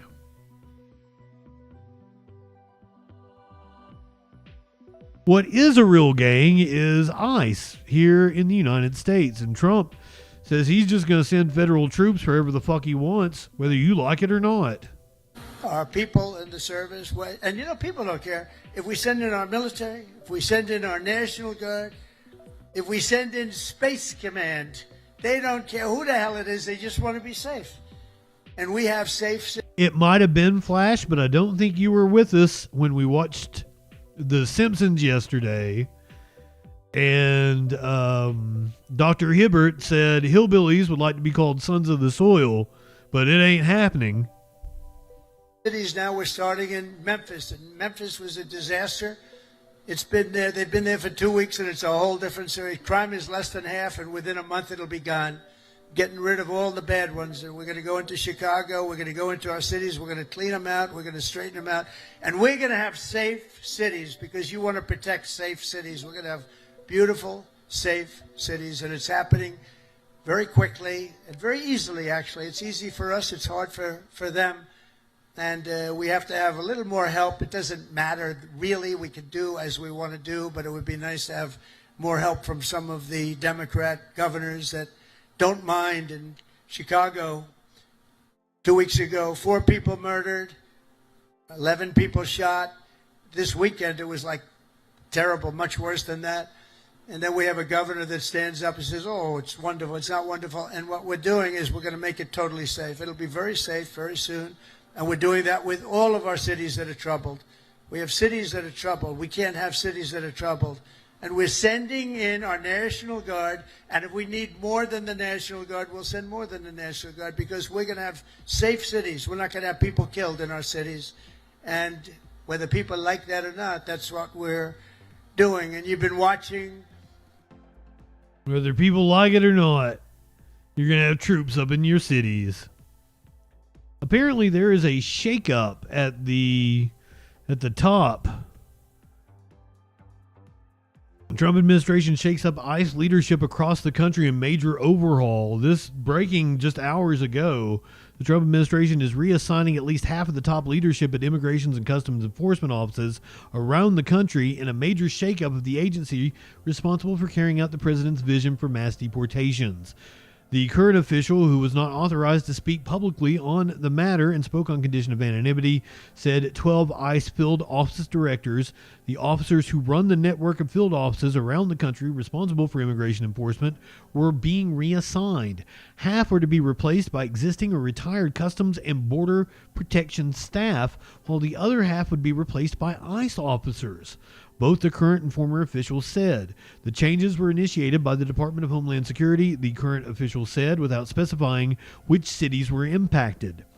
The former official, who has direct knowledge of the changes, spoke on condition of anonymity to discuss information that was not intended for public release, said on top of the 12 reassignments, leaders in another 4 cities were being swapped out, though through retirements or other circumstances.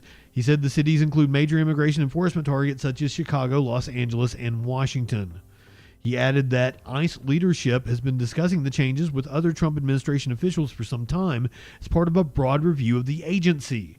The reason for the personnel changes wasn't immediately clear, but they indicate a greater integration of Border Patrol agents in ICE at a time when Customs and Border Protection has been accused of using heavy-handed tactics in its immigration enforcement.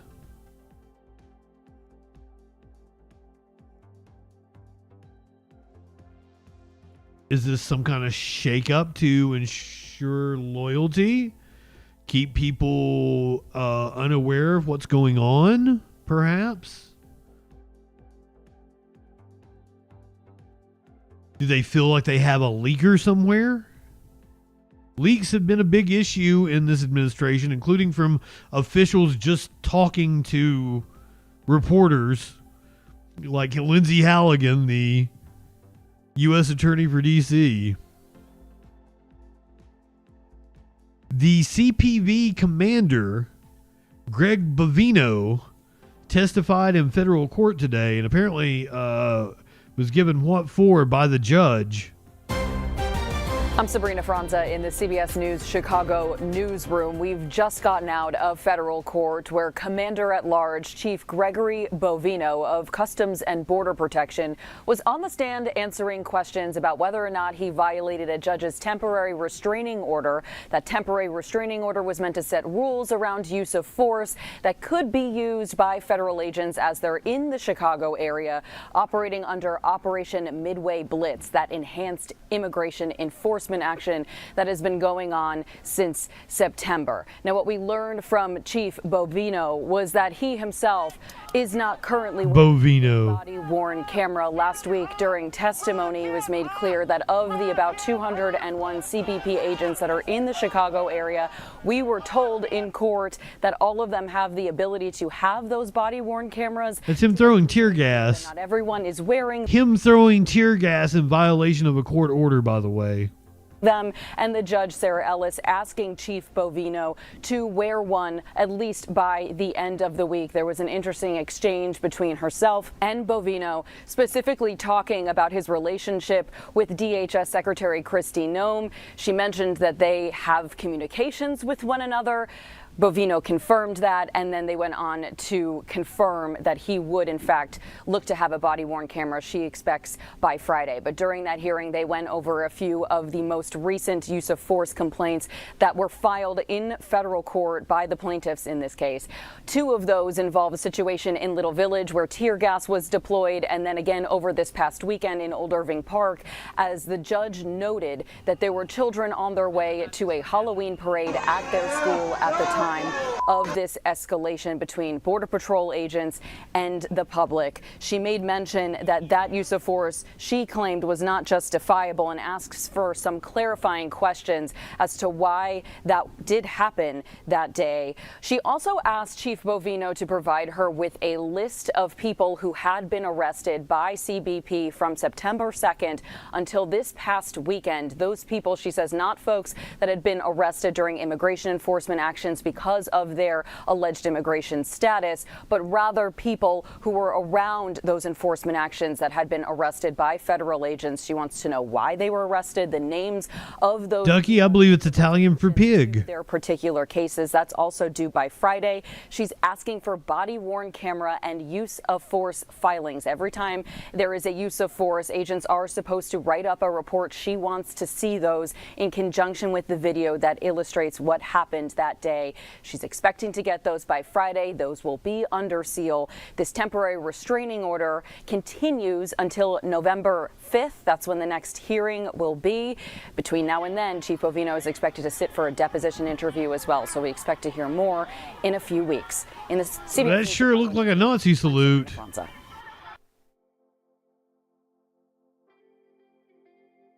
Dude was heckled as he was going into court earlier today, as well he should be.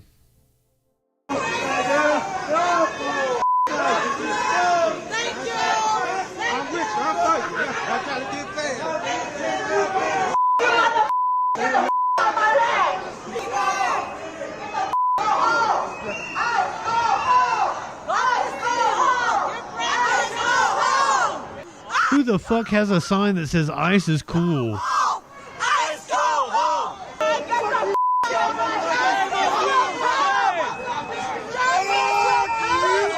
Might as well have a sign that says I'm a bootlegger. Please step on snake.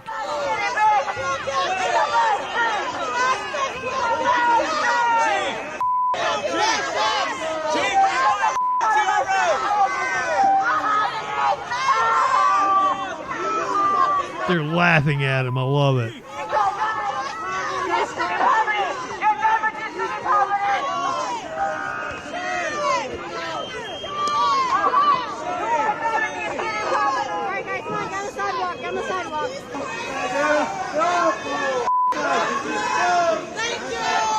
So they had some choice words for Bovino.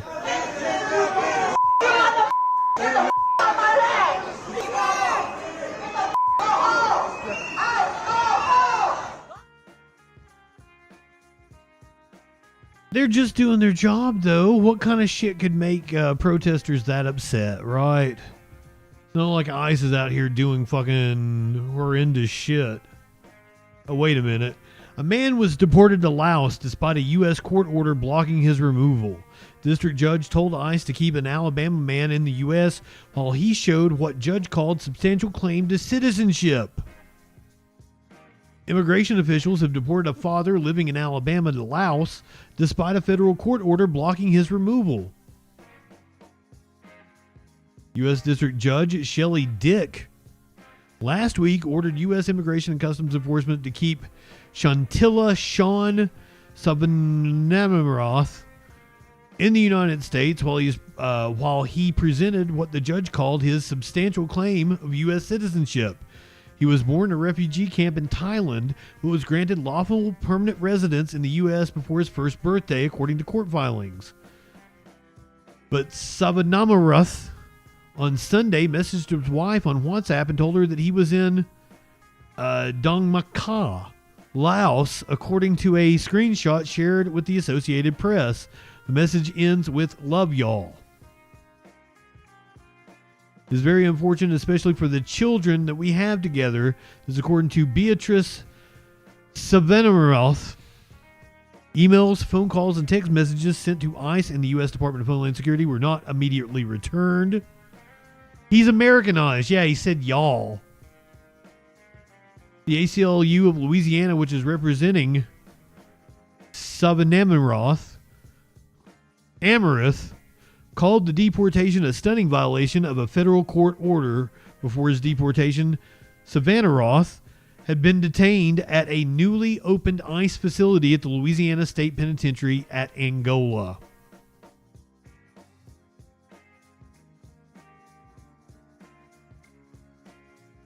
Yet another teacher has been detained by ICE. This time it happened in Douglas County, Colorado. In Parker and her family have been detained by immigration agents. The principal at her school, Global Village Academy, says the family was taken to an immigration detention center in Texas. The principal notified parents that ICE picked up the teacher Friday while she was at a routine appointment related to her immigration case. The principal says the teacher had authorization to work in the United States through spring of 2029. The principal says the teacher completed an I-9 verification and a CBI background check as required by law. The principal says they're working with the school's legal team and outside immigration attorneys to figure out if they can help bring the teacher and her family back to Colorado. There's no indication at this point from what we currently know that suggests the teacher committed any crime.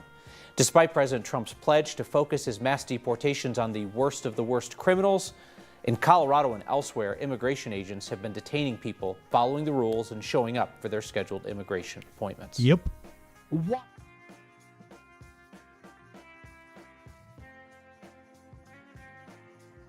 It's fucking sad.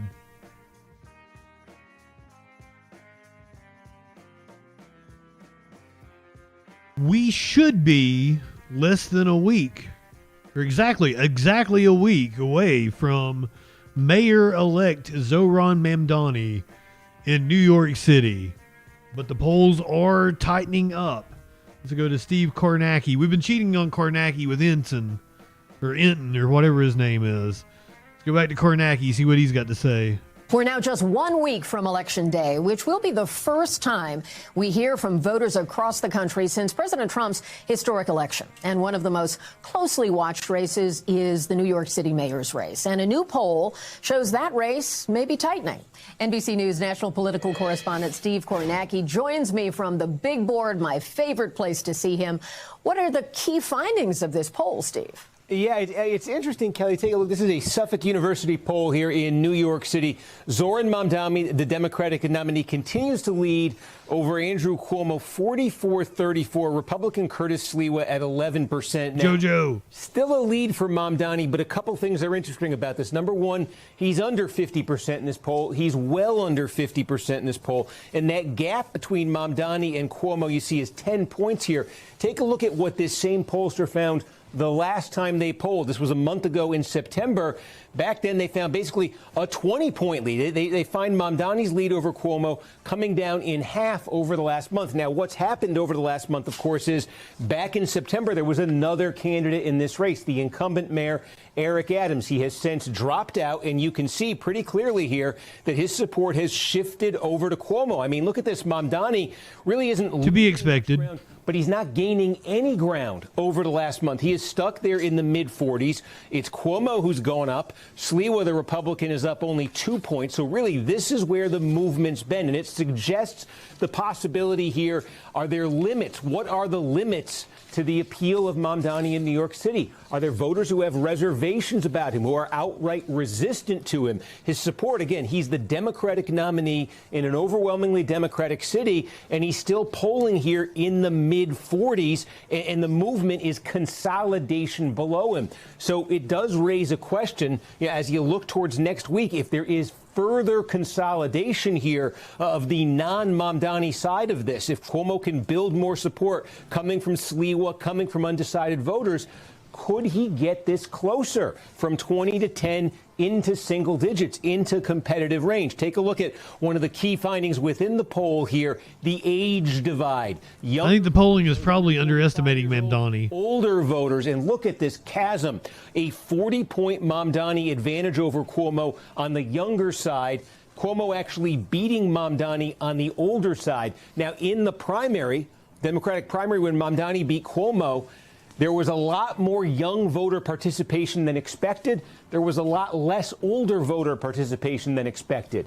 One thing that's out there right now, some of the data from the early voting in New York City, this stuff can be skeletal, this stuff can be misleading, but just pointed out, some of that early voting data is showing an electorate that is much older this time around than it was in the primary. We'll see if that holds up, but that's relevant because that is something Cuomo needs to have happen. If Cuomo's going to have a chance here, he needs there to be a lot more older voters in this general election than there were in the primary. So There's some volatility here, I think. A week to go. Slapping fannies and killing grannies. Hence, the scrutiny intensifies here.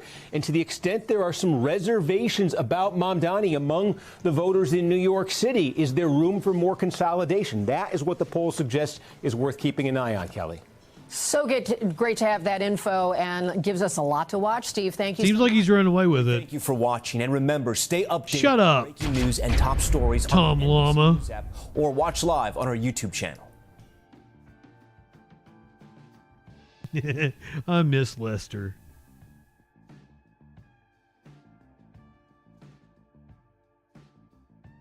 Mamdani went on with, was it Andrew Schultz? This is one of the podcasts that Trump went on that helped him win. Mamdani dunking on Andrew Cuomo here. He's spending more money against me than I would even tax him. Every day it's like $1 million. It's like $1 million. I'm like, Habibi, I don't even want that.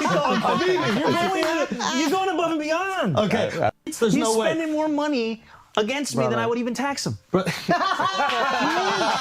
day it's like $1 million. It's like $1 million. I'm like, Habibi, I don't even want that. He's fucking good. Did you guys see his Fox ad?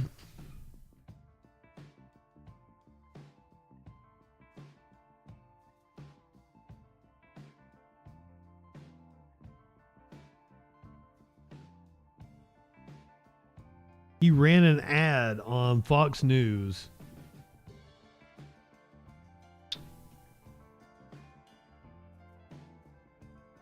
And it's really good.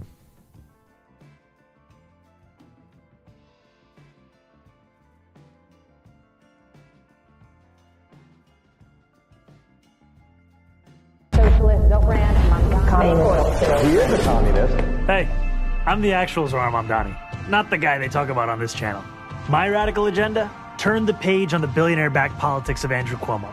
Make the city affordable, tackle government waste, keep New York safe, and deliver on our promises. With universal childcare, rent that you can afford, and a property tax system that actually makes sense. So don't be fooled by the noise. This is who I am, and you're who I'm fighting for. Paid for by Zoran for NYC. Excellent ad. He ran that on Fox News. Using Fox News coverage of him. Beautiful.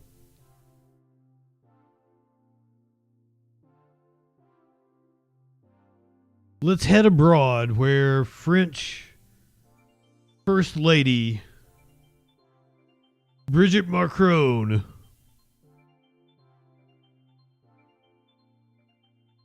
was targeted with conspiracy theories about her being trans, and this has now led to 10 people going on trial today in France. Truth or Fake means Vedeka Behel over by the big board. Good evening to you, Vedeka. Here in Paris, 10 people went on trial for allegedly cyberbullying the French First Lady, Brigitte Macron. It's the latest in years of discrimination, false rumors about her gender and sexuality. Vedeka, talk us through the timeline. How did she is suing Candace Owens, but that is separate from this. Is that the First Lady of France, Brigitte Macron, has been plagued by unsubstantiated claims about her gender. And in this trial that began today, there are 10 defendants, 8 of them men, 2 women, all between the ages of 41 and 60. They're accused of spreading malicious comments about her online, and if convicted, they could face 2 years in prison. But if we go back to how we got here, well, the false claims that she was born a man, it all really kicked off in 2021 when a 4-hour YouTube video was published online by Amandine Roy, her self-described medium, along with Natasha Ray, who describes herself as an amateur investigative journalist. And in this 4-hour video, they presented the theory that the real Brigitte Macron died very young, in fact, and her identity was taken on then by her older brother, Jean-Michel Trogneux, who had surgery to then physically become a woman and then married Emmanuel Macron, the French president. And this video and the theories in it were posted far and wide by anti-vax and far-right accounts, and it didn't take long, in fact, for the hashtag Jean-Michel Trogneux to then start trending online. Now, I really want to mention here, I think it's important to note that Jean-Michel Trogneux, the brother of Brigitte Macron, he is 80 years old today, and he is very much alive. But what may have really helped fuel this rumor online is that it's that the relationship between the Macrons, the first couple of France, they have long been the subject of online cannon fodder online. There's a huge speculation and interest in their relationship. They do have a 24-year age gap between them. The First Lady was indeed a teacher at the president's school when they met, so that may have really helped fuel it. But Brigitte Macron and her brother then decided to sue these women for defamation, the women that made that video. And in fact, they actually won that case. But earlier this year, that was overturned and they did, in fact, lose on appeal. The judge's argument, Mark, was that it's not derogatory to call someone transgender and therefore it can't be considered defamatory either. I'm left with so many questions, Vedeka. One thing I have to say is that who cares if indeed Mrs. Macron had been born? Oh, people do care. Who cares? Whose business is it? As we understand it, of course, she wasn't. But it's such a shame that she feels she has to, I suppose, prove this in some way, shape or form. It's degrading for her, I think, in some way. But nonetheless, these claims being made seem completely wild and spurious. But nonetheless, they appear to grow because people seem to like that sort of speculation, let's put it that way.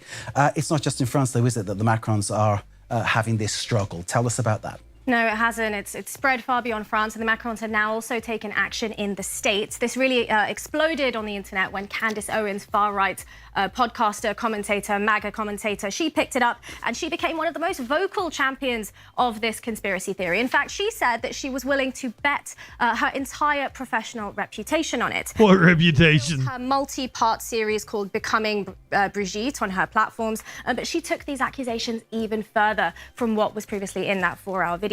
She, amongst many other things, she claimed that the president and his wife are even blood related as well. And this was a huge moneymaker for her, as you can imagine. There was millions of views on all of these episodes on her platforms compared to the ones before, which had hundreds of thousands. And in typical Candace Owens fashion, she did provoke this story as well a lot, even wearing merchandise like this, displaying Brigitte Macron as Times Man of the Year. And earlier this year, it was then that, in fact, that the Macrons decided to take legal action. They decided to sue her in her home state of Delaware. Owens did try and dismiss the case, but the Macrons countered with a 241-page complaint about the vitriol that they were facing. And Macron's lawyers have said that they are willing to offer scientific evidence to dispel the rumours once and for all. What motivates people to do this kind of campaigning journalism, they would call it?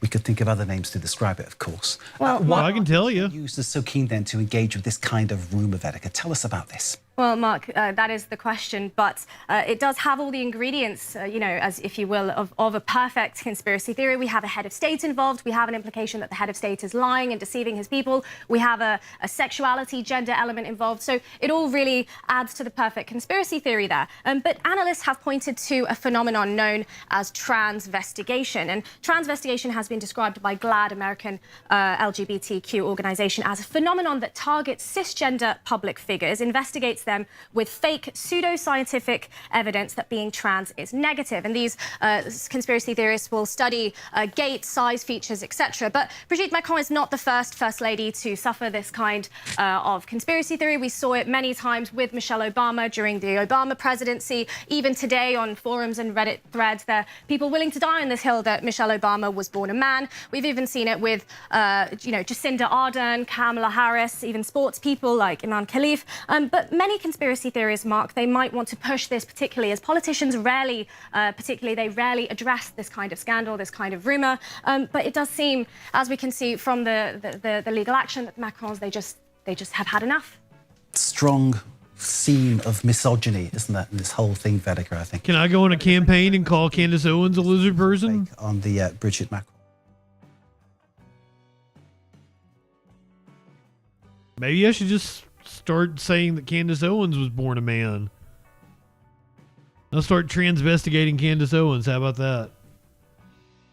You think I could get her attention and get her to take action against me? I wouldn't want to do that, though, because I feel like I wouldn't want my trans homies to think that I'm using them as fodder or trying to be degrading, calling Candace trans, though. But I feel like it would be, you know, her own medicine getting sent back at her. Black women get a lot anyway. There's probably already conspiracy theories about Candace Owens on the right. I believe most would, Holiday. But it could be like, there was this one trans girl. I reached out to her one time to see if she would come on my show. And she asked me what the name of my show was. And I was like, oh, it's the Friday Night Freak Show. And she hung up on me. She had gone viral. This is back when I was in college. She had gone viral, like punking out some politician. And she thought I was asking her to be on a show called The Freak Show because she was a freak. And I'm like, no, I'm the freak. No. So, like, if they don't know me, if they're not familiar with my humor, you know, they may take it the wrong way, and I wouldn't want that. I wouldn't want to do anything that would cause more harm to come to the trans community. Even if it was something that I was doing that was just being misconstrued. Let me think on it, though. I might have to go after Candace Owens. Hurricane Melissa hit Jamaica earlier today. Hit it as a Category 5 storm. Apparently, it's a historic storm, and the people of Jamaica are going to need our help following. Here is some reporting from a Florida station that had one of their correspondents down in Jamaica. Local 10 has been reporting on the ground, bringing you live coverage as Melissa tears across the island. And our Aaron Mabin is in Montego Bay, riding out the storm, and tonight he is showing us firsthand what he's dealing with. Right now, people across Montego Bay are hunkering down inside of hurricane shelters. You can hear the howling winds as Hurricane Melissa barrels through. After days of waiting, wanting, and preparing, disaster strikes Jamaica. Melissa roaring ashore as a Category 5 hurricane, one of the strongest Atlantic storms of all time. This empty street, this is exactly what leaders want to see. They do not want people, with driving cars, walking around. They want things to be very empty. Why the fuck you out there then? Montego Bay. Take a look at this live scene of this store. The damage across the island nation is widespread. Hundreds of thousands of families are already in the dark. I really want the storm to come and get it over with. I want to see what's happening. I want to just get through it and push to the next end. In Montego Bay, we're seeing the destruction firsthand. Hundreds of shingles being torn off of a building right across from our hotel. Hiding spot underneath the sink. I gather everything. And I'll venture out. This is the front door. That's the front door.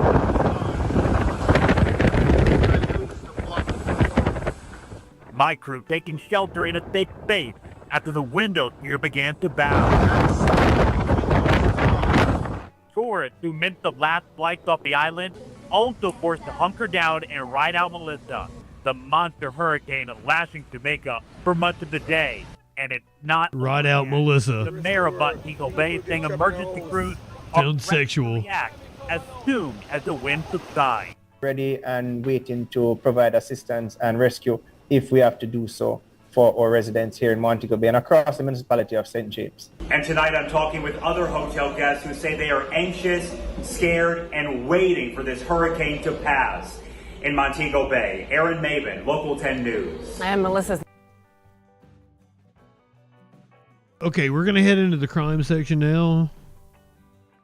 I'm going to skip over my top story in the crime section because it has a police chase.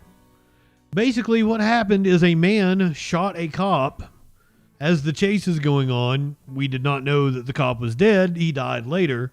So this chase has everything. It has a good cop. It has a spectacular ending, and we're going to watch it right at the end of the Troll Patrol. I don't want to spoil the ending of the chase though, because once again, it's wild. So stick around for that. Cops in Harlem are looking for a suspect after they discovered a woman's head in a plastic bag. Now to a mystery surrounding a gruesome discovery. A woman found dead inside of a plastic bag dumped on a sidewalk. Oh, it was a whole body. Subway tracks in East Harlem. Investigators have been trying to figure out who did this and how the victim died. Eyewitness News reporter Stefan Kim live in East Harlem with the latest on this truly disturbing case. Stefan? Well, Stefan Urkel have not identified the victim at this hour, but a friend says she was a young woman living on the streets trying to turn her life around. She would tell this friend, one day she'll on these streets. Under the colorful lights inside this plaza, surrounded by cabs waiting for a fare coming off the 4, 5, 6 and Metro North trains. There are traffic agents today where last night they were Also, those weren't cabs, were they? for any clue they could find after a gruesome discovery made in this bustling section of East Harlem. Very shocking, very shocking. I think that's horrible that happened. And there's a wide open space. Cops say it was the body of a woman in her 20s, found naked in a plastic bag with trauma to her head. There are cleaners tasked with clearing this plaza on a daily basis.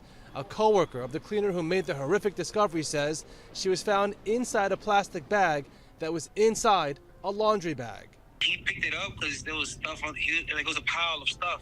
Like 2 pallets was on top of her and then cardboard boxes were on top of her. Once he touched the bag and he felt it was unordinary, he called the police. She was found around 6:30 last night at 124th Street by Park Avenue.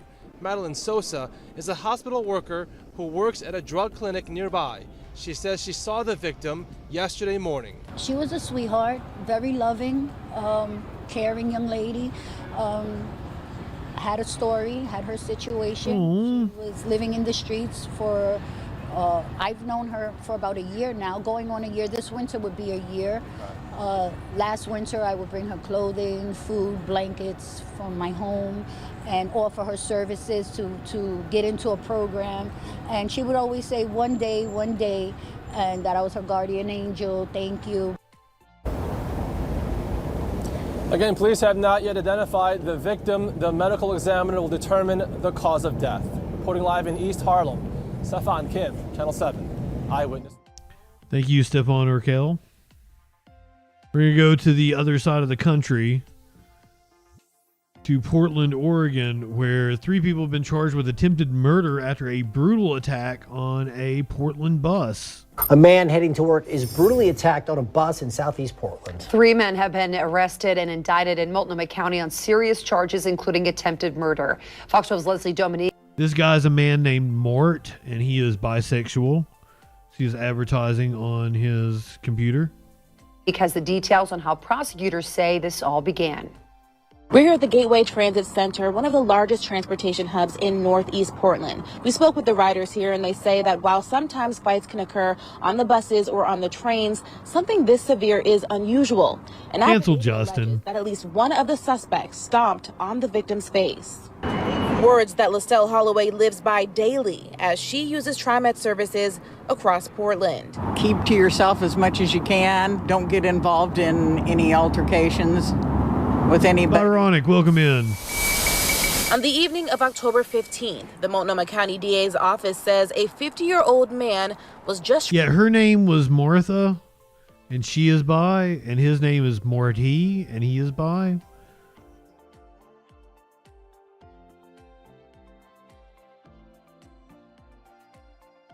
Martha, why did you say that name? I can't wait to have your cock in my mouth. I'm going to give you the blowjob of your life. Then I want you inside of me. Why am I like this? 3 men have been arrested and indicted in Multnomah County on serious charges. You guys encourage it. Murder. Fox 12's Leslie Dominique has the details on how prosecutors say this all began. We're here at the Gateway Transit Center, one of the largest transportation hubs in Northeast Portland. We spoke with the riders here, and they say that while sometimes fights can occur on the buses or on the trains, something this severe is unusual. An affidavit alleges that at least one of the suspects stomped. Oh, we got Letitia James out here doing reporting. Words that LaStelle Holloway lives by daily as she uses TriMet services across Portland. Keep to yourself as much as you can. Don't get involved in any altercations with anybody. On the evening of October 15th, the Multnomah County DA's office says a 50-year-old man was just trying to get to work when he was brutally beaten at the doorway of a TriMet bus near Southeast Stark Street and 142nd Avenue. A probable cause affidavit reveals more details. Officers say 3 men, Rinson Tom, Greffy Tom, and Audra Kisiki, were boarding the bus, but one of them was smoking. The driver told them they couldn't smoke on board, which led to a delay. The suspects going back and forth about whether they would ride. I thought it was legal in Washington. But another rider, Oh, wait a minute, we're in Oregon. shouted that he needed to get to work, and a verbal argument began. The affidavit claims the rider got out of his seat, rushed toward the men, and tried to shoo them off the bus. What happened next? Police say the 3 suspects punched the man until he fell. At least one suspect is accused of stomping the victim's face with his shoes. All 3 suspects have now been indicted, facing charges including attempted murder in the 2nd degree and 1st-degree assault. One suspect claimed the victim was, quote, disturbing the peace. The affidavit says the victim, who was taken to OHSU, suffered severe facial trauma. An officer who visited him said his eye was swollen shut and bleeding. He had multiple cuts to his hands and wrists, and even missing fingernails that had been stomped off. And the seriousness of his injury, this is life-altering. We spoke with a woman who works in the Hazelwood neighborhood where the attack happened. She doesn't take TriMet, but she says she's observed similar incidents and advises riders to take heed. But I've seen incidents as I've been driving by. I've seen like altercations at bus stops or people being afraid and moving away from other people. I would always be aware of my surroundings, be hyper vigilant, as though your life depends on it. Now, we requested because apparently it does. From TriMet. They declined, citing that there is an ongoing criminal investigation. All 3 of the suspects remain in custody and had scheduled court hearings on Monday. The current status of the victim is unknown. For now, reporting in Northeast Portland, Leslie Dominique, Fox 12 Oregon.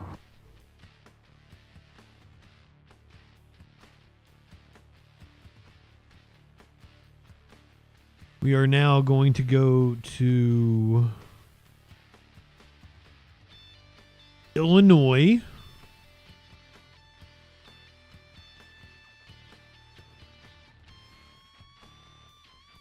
where jury deliberations are underway in the murder of Sonia Massey. I believe we watched the video on stream, if I remember correctly. She is a woman that was killed by police. I remember she says something about rebuking the cop in the name of Jesus. I think she ends up trying to throw scalding water on the cops. Yeah, I think that's the one, Flash. And the cops escalated the entire time. Like they probably shouldn't have even been in there. Or they accused her of throwing scalding water or something. The jury now has the case, and we're going to find out if the cop is guilty of murdering Sonia Massey. Judy, everyone was called back into the courtroom about an hour ago, 5 o'clock. The jurors had a question about the instructions they'd been given. They have since gone back into the jury room, although they are about to call it a night very shortly, resuming tomorrow morning. At this point, the jury got the case at 11:40 this morning. Everyone, of course, waiting for their decision. Outside the courthouse, protesters make their feelings known. They say the death of Sonia Massey was murder, and they want the former sheriff's deputy, Sean Grayson, who's on trial, to be convicted of murder. I think anybody with eyes who's watched the video can see what happened and the intention behind it. You know, he said he was going to kill her, and he did, and I think that in itself is very telling. Grayson is accused of shooting Massey inside her kitchen while responding to a call of a prowler at the house. Prosecutors played video from his partner's body camera, which captured most of the incident. The former officer's defense attorney says the shooting was justified because he believed he was in danger of Massey throwing a pot of boiling water at him. He told jurors what happened to Sonia Massey was a tragedy, not a crime. Prosecutors, however, strongly disagreed. Sangamon County State's Attorney John Milheiser telling the jury, "These are the actions of a bully. The defendant is guilty of first-degree murder." Outside the courthouse, authorities are preparing for a response from the protesters after the verdict is announced. Shut up, warlord. There are numerous officers in place and fencing surrounding the courthouse building. Protesters cheer for Massey's family as they leave the court during recess. This cause is so important to our community and neighborhoods that I felt that I needed to come out and support not only the family, but the reasoning. Justice is always important in the community. This could occur. Sonia Massey's family remains in town waiting for the verdict. They say that they will have much more to say about this case after that verdict is announced. Meantime, they've already settled out of court a civil suit for $10 million. Live in Peoria, John Garcia, ABC. I feel like that's admitting they did something wrong now, isn't it?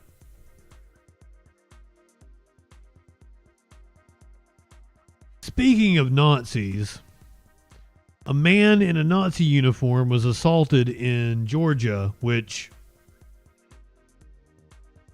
it is always okay to punch a Nazi.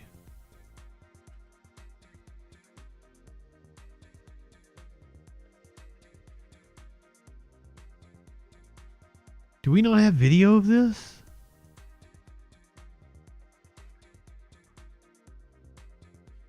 Come on, I thought there was video of this shit. Okay, there's just a video of the dude in the outfit. Get the fuck out! Get the fuck out! Get the fuck out! Don't touch him! Don't touch me! Get the fuck out! Don't touch him, bro. That's what he deserves. Hey, girl. Fuck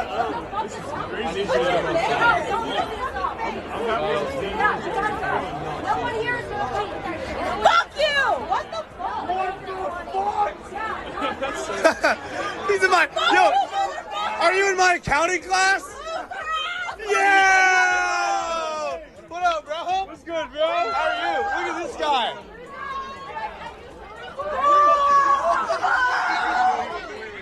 Fuck you! This is terrible. What the fuck is your problem? I don't know what you want. Is this serious? Oh my god! No, I have no idea. We're seeing you on the second. No.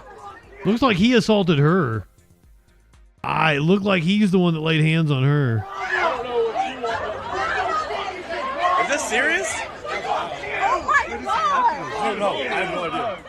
We're seeing you on the second. No. Yeah, he's got a hold of her there.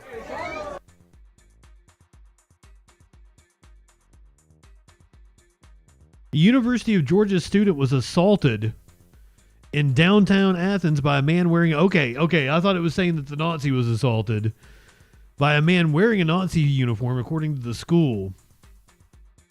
UGA released a statement about the off-campus incident, saying that the school officials were horrified to learn about what happened. They said the man accused of the assault was taken into custody. The man is not a student and is not affiliated with the university. His actions, which were caught on videotape, are appalling, and we are grateful to Athens Clark County police officers for swiftly apprehending and arresting him. As for the student assaulted, UGA officials said the university's student care and outreach team has been in contact with her along with other students who saw the heinous anti-Semitic behavior. UGA's student newspaper, the Red and Black, reported the incident happened outside of Cutter's Pub and spoke to a woman, Grace Lang, who identified herself as the victim of the assault. She told the paper that she was with a Jewish friend who noticed the man and yelled at him, and that while she was getting between them, he swung a beer glass into her face. Lang said her nose was broken and she needed 4 stitches from the assault. She told the student newspaper she had gone to grab his swastika armband to remove a hate symbol.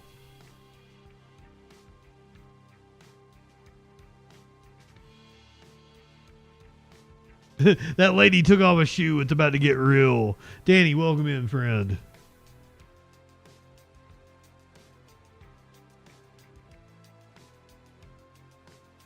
It is Halloween week. We're getting ready to watch a police chase and listen to some Halloween music. Might watch some Halloween specials after. I feel like this is the perfect story for a Halloween week. Diseased monkeys that have hepatitis, herpes, and COVID-19 got loose today in Mississippi. At 4, and we do begin with breaking news. Officials in Jasper County say all but one of the rhesus monkeys that escaped after a truck overturned on Interstate 59 near Heidelberg have been euthanized. That truck was carrying the animals from Tulane University when it crashed. The monkeys are aggressive toward humans and require personal protective equipment to handle. A statement from Tulane University says the monkeys involved in the Jasper County crash were non-infectious and belonged to another research organization. Tulane says its National Biomedical Research Center provides primates to support scientific discovery and that it's working with local authorities, sending animal care experts to assist as needed. Local law enforcement and Mississippi Wildlife and Fisheries are still searching for one monkey that remains on the loose. I don't know if they ever caught the monkey. I'll try to get you an update on this. We actually have video of the monkeys escaping. Go, little monkeys. Run free.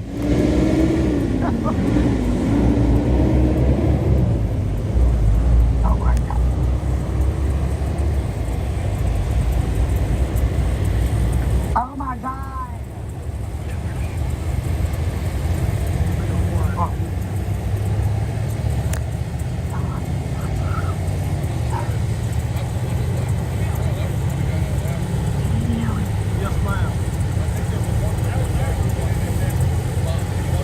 I do not think the other monkey has been caught.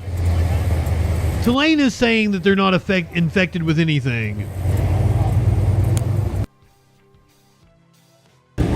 Monkeys got loose last year around this time in North Carolina, close to where I was actually living at the time. Right around this time period. Oh my God.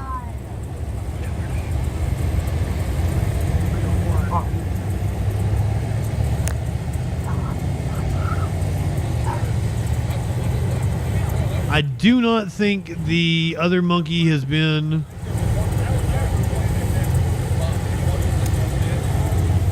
detained. Is that the right word?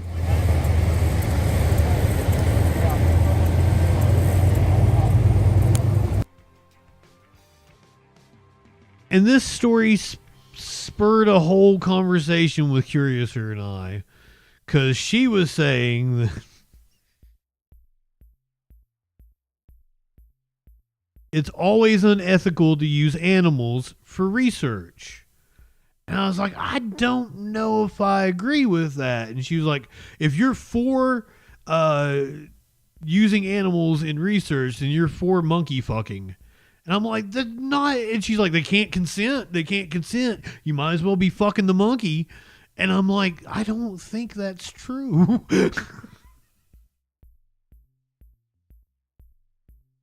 And then she threw one. She didn't think that the corpse fucking was bad because she was like, once you're dead, you're dead. Who cares? God damn.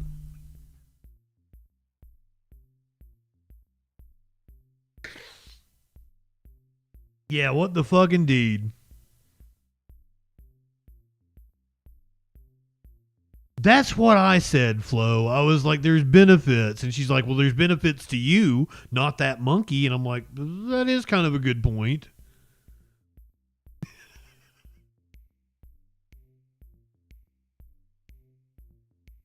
Do you remember a couple weeks ago, we did a story about some kids? I was assuming it was just a prank. They were going around to some homes, but they got some scary Ring footage out of it. It was just 3 kids. They're not going to be charged. We know who they are. That's the word from cops today as they announce a major development in that very scary incident where 3 people in Halloween masks were caught on a Ring camera terrorizing a family. Les Trent reports today cops revealed who was behind it, leading to mouths dropping. It's your worst nightmare. Unmasked. Police say they've identified 3 teenagers who terrorized a family after appearing at their front door in scary Halloween costumes. I'm gonna count to 10. If this door doesn't open, we're gonna come in. And get this, no charges will be filed in the story that got national attention. Because they're family or something. It turns out the 3 culprits are relatives of the family that lives in this house. Yes. It seems it was all an elaborate Halloween prank that went horribly wrong. Police Chief Tarek McGuire said the victims did not want their family members to be charged. Should they not be responsible for the cost of investigating this case? This is hopefully will be a learning experience for this family, and these are the actions that we've decided to take at this time. 2 of the teens are siblings, and their mother was in on it. But cops say she and 2 other adults stayed out of sight while the cruel stunt was taking place. A knucklehead in a Mike Myers mask. Who is it? A knucklehead. Another dressed as a scary clown. And this evil nun making a chilling gesture, all demanded entry to the house in Alexandria, Virginia, right outside D.C. Either you come out or we coming in. A widow, her adult daughter, and a child were inside and told Inside Edition Silent, welcome they were in. truly terrified, especially when the trio went behind the house and broke a gate trying to gain entry. It was just terrifying. If they would have entered the home, I'm not sure what they would have done. And the incident could have ended in tragedy. The homeowner's son arrived brandishing a handgun to fight back, but luckily the 3 masked teens had Oh yeah, rich motherfuckers. Rich motherfuckers in Alexandria, Virginia. Let's talk about how Halloween is a stressful time for your pets. It's true. I keep putting these bat wings on Smokey, and he does not like it. Time now for the CBS News Philadelphia Pet Project with animal advocate Carol Erickson with the PSPCA. Good morning, Carol.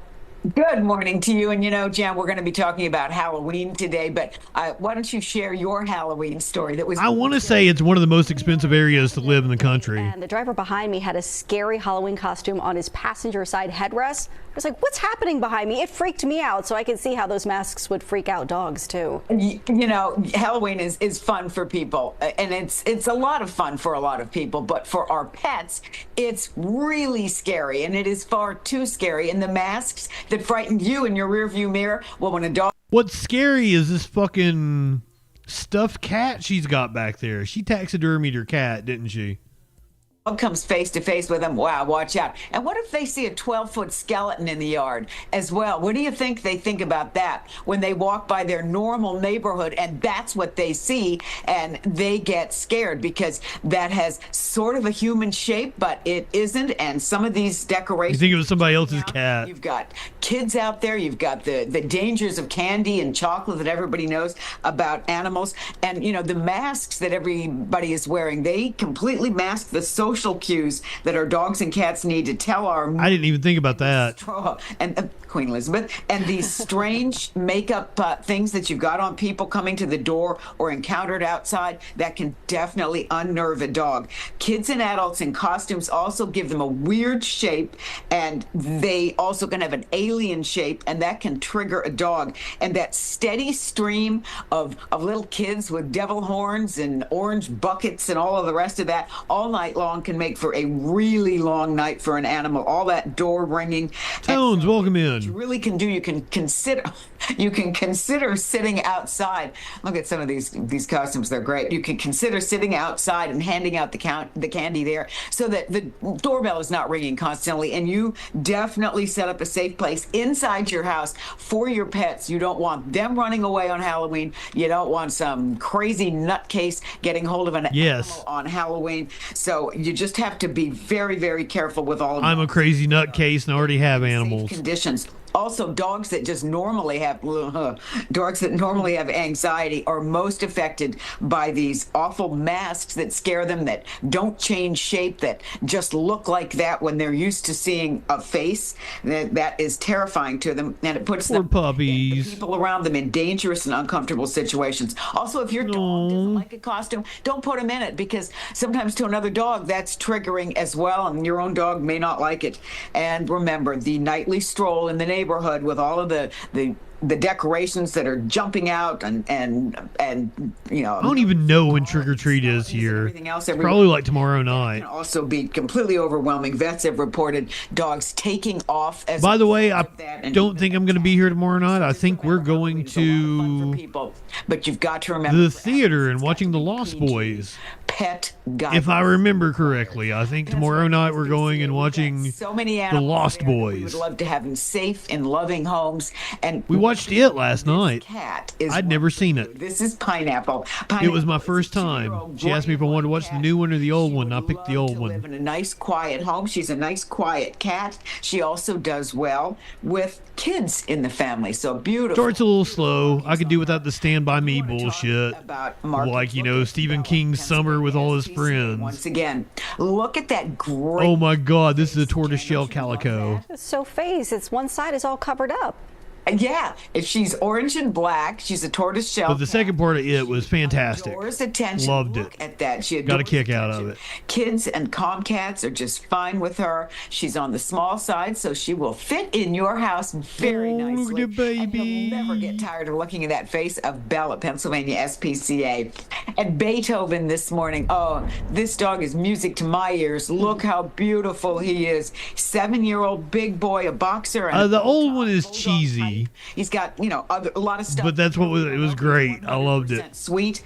He just loves to sit at people's feet, be part of the And Curious was like, I saw it as a kid. It scared the shit out of going me. out and sniffing, and he's open to meeting other kids and dogs, and that is Beethoven, Pennsylvania SPCA. We're gonna watch a police chase or two. I've got a couple of them. Our animals this morning, so many more people. Maybe some Halloween specials afterwards. Check them out. Their stories. Not gonna be here tomorrow night. Check with our adoption. We'll probably be here Thursday. Every single animal. So YouTube people, podcast people. Choice for you. Yes, Silent, I got a good one. Halloween. I've got one that I should have done the story for the Troll Patrol. And our holidays, for that matter, could pose problems for our pets. Like, would love to have him. But we've got the full chase, and I didn't want to ruin the ending of the chase. Cat is one for you. This is Pineapple. Pineapple is A suspect shot a cop. We didn't know at the time, but the cop has died since from his injury. So, dude gave us a good cop, and then gave us a good police chase to go with it. Beautiful markings on her. And you want to talk? So YouTube people, podcast people, light one up, tip one back. It's all right to have a little fun for you at the sack. I'm Justin Freakin. We'll see you Thursday night on the Troll Patrol. so phased. Live. One side is all covered up. And yeah, if she's orange and black, she's a tortoise shell cat. She adores attention. Kick people. Look at that. She adores attention. No. I'm not spoiling the ending of the chase. She's on the small side, so she will fit in He your. shot a cop, and that's what led to the chase. Never get tired of looking at that face of Belle at Pennsylvania SPCA. And Beethoven this morning. Oh, this dog is music to my ears. Look how beautiful he is. 7-year-old big boy. Okay, kick people. I'm going to turn you off and turn you back on so you can A lot comment. of stuff in there we don't know, but he's 100% So sweet. kick. He I'm just going to turn you loves off. to sit at people's Give it feet. like 30 seconds and refresh, and we should be back. Going out and sniffing, and he's open to meeting other kids and dogs, and that is Beethoven.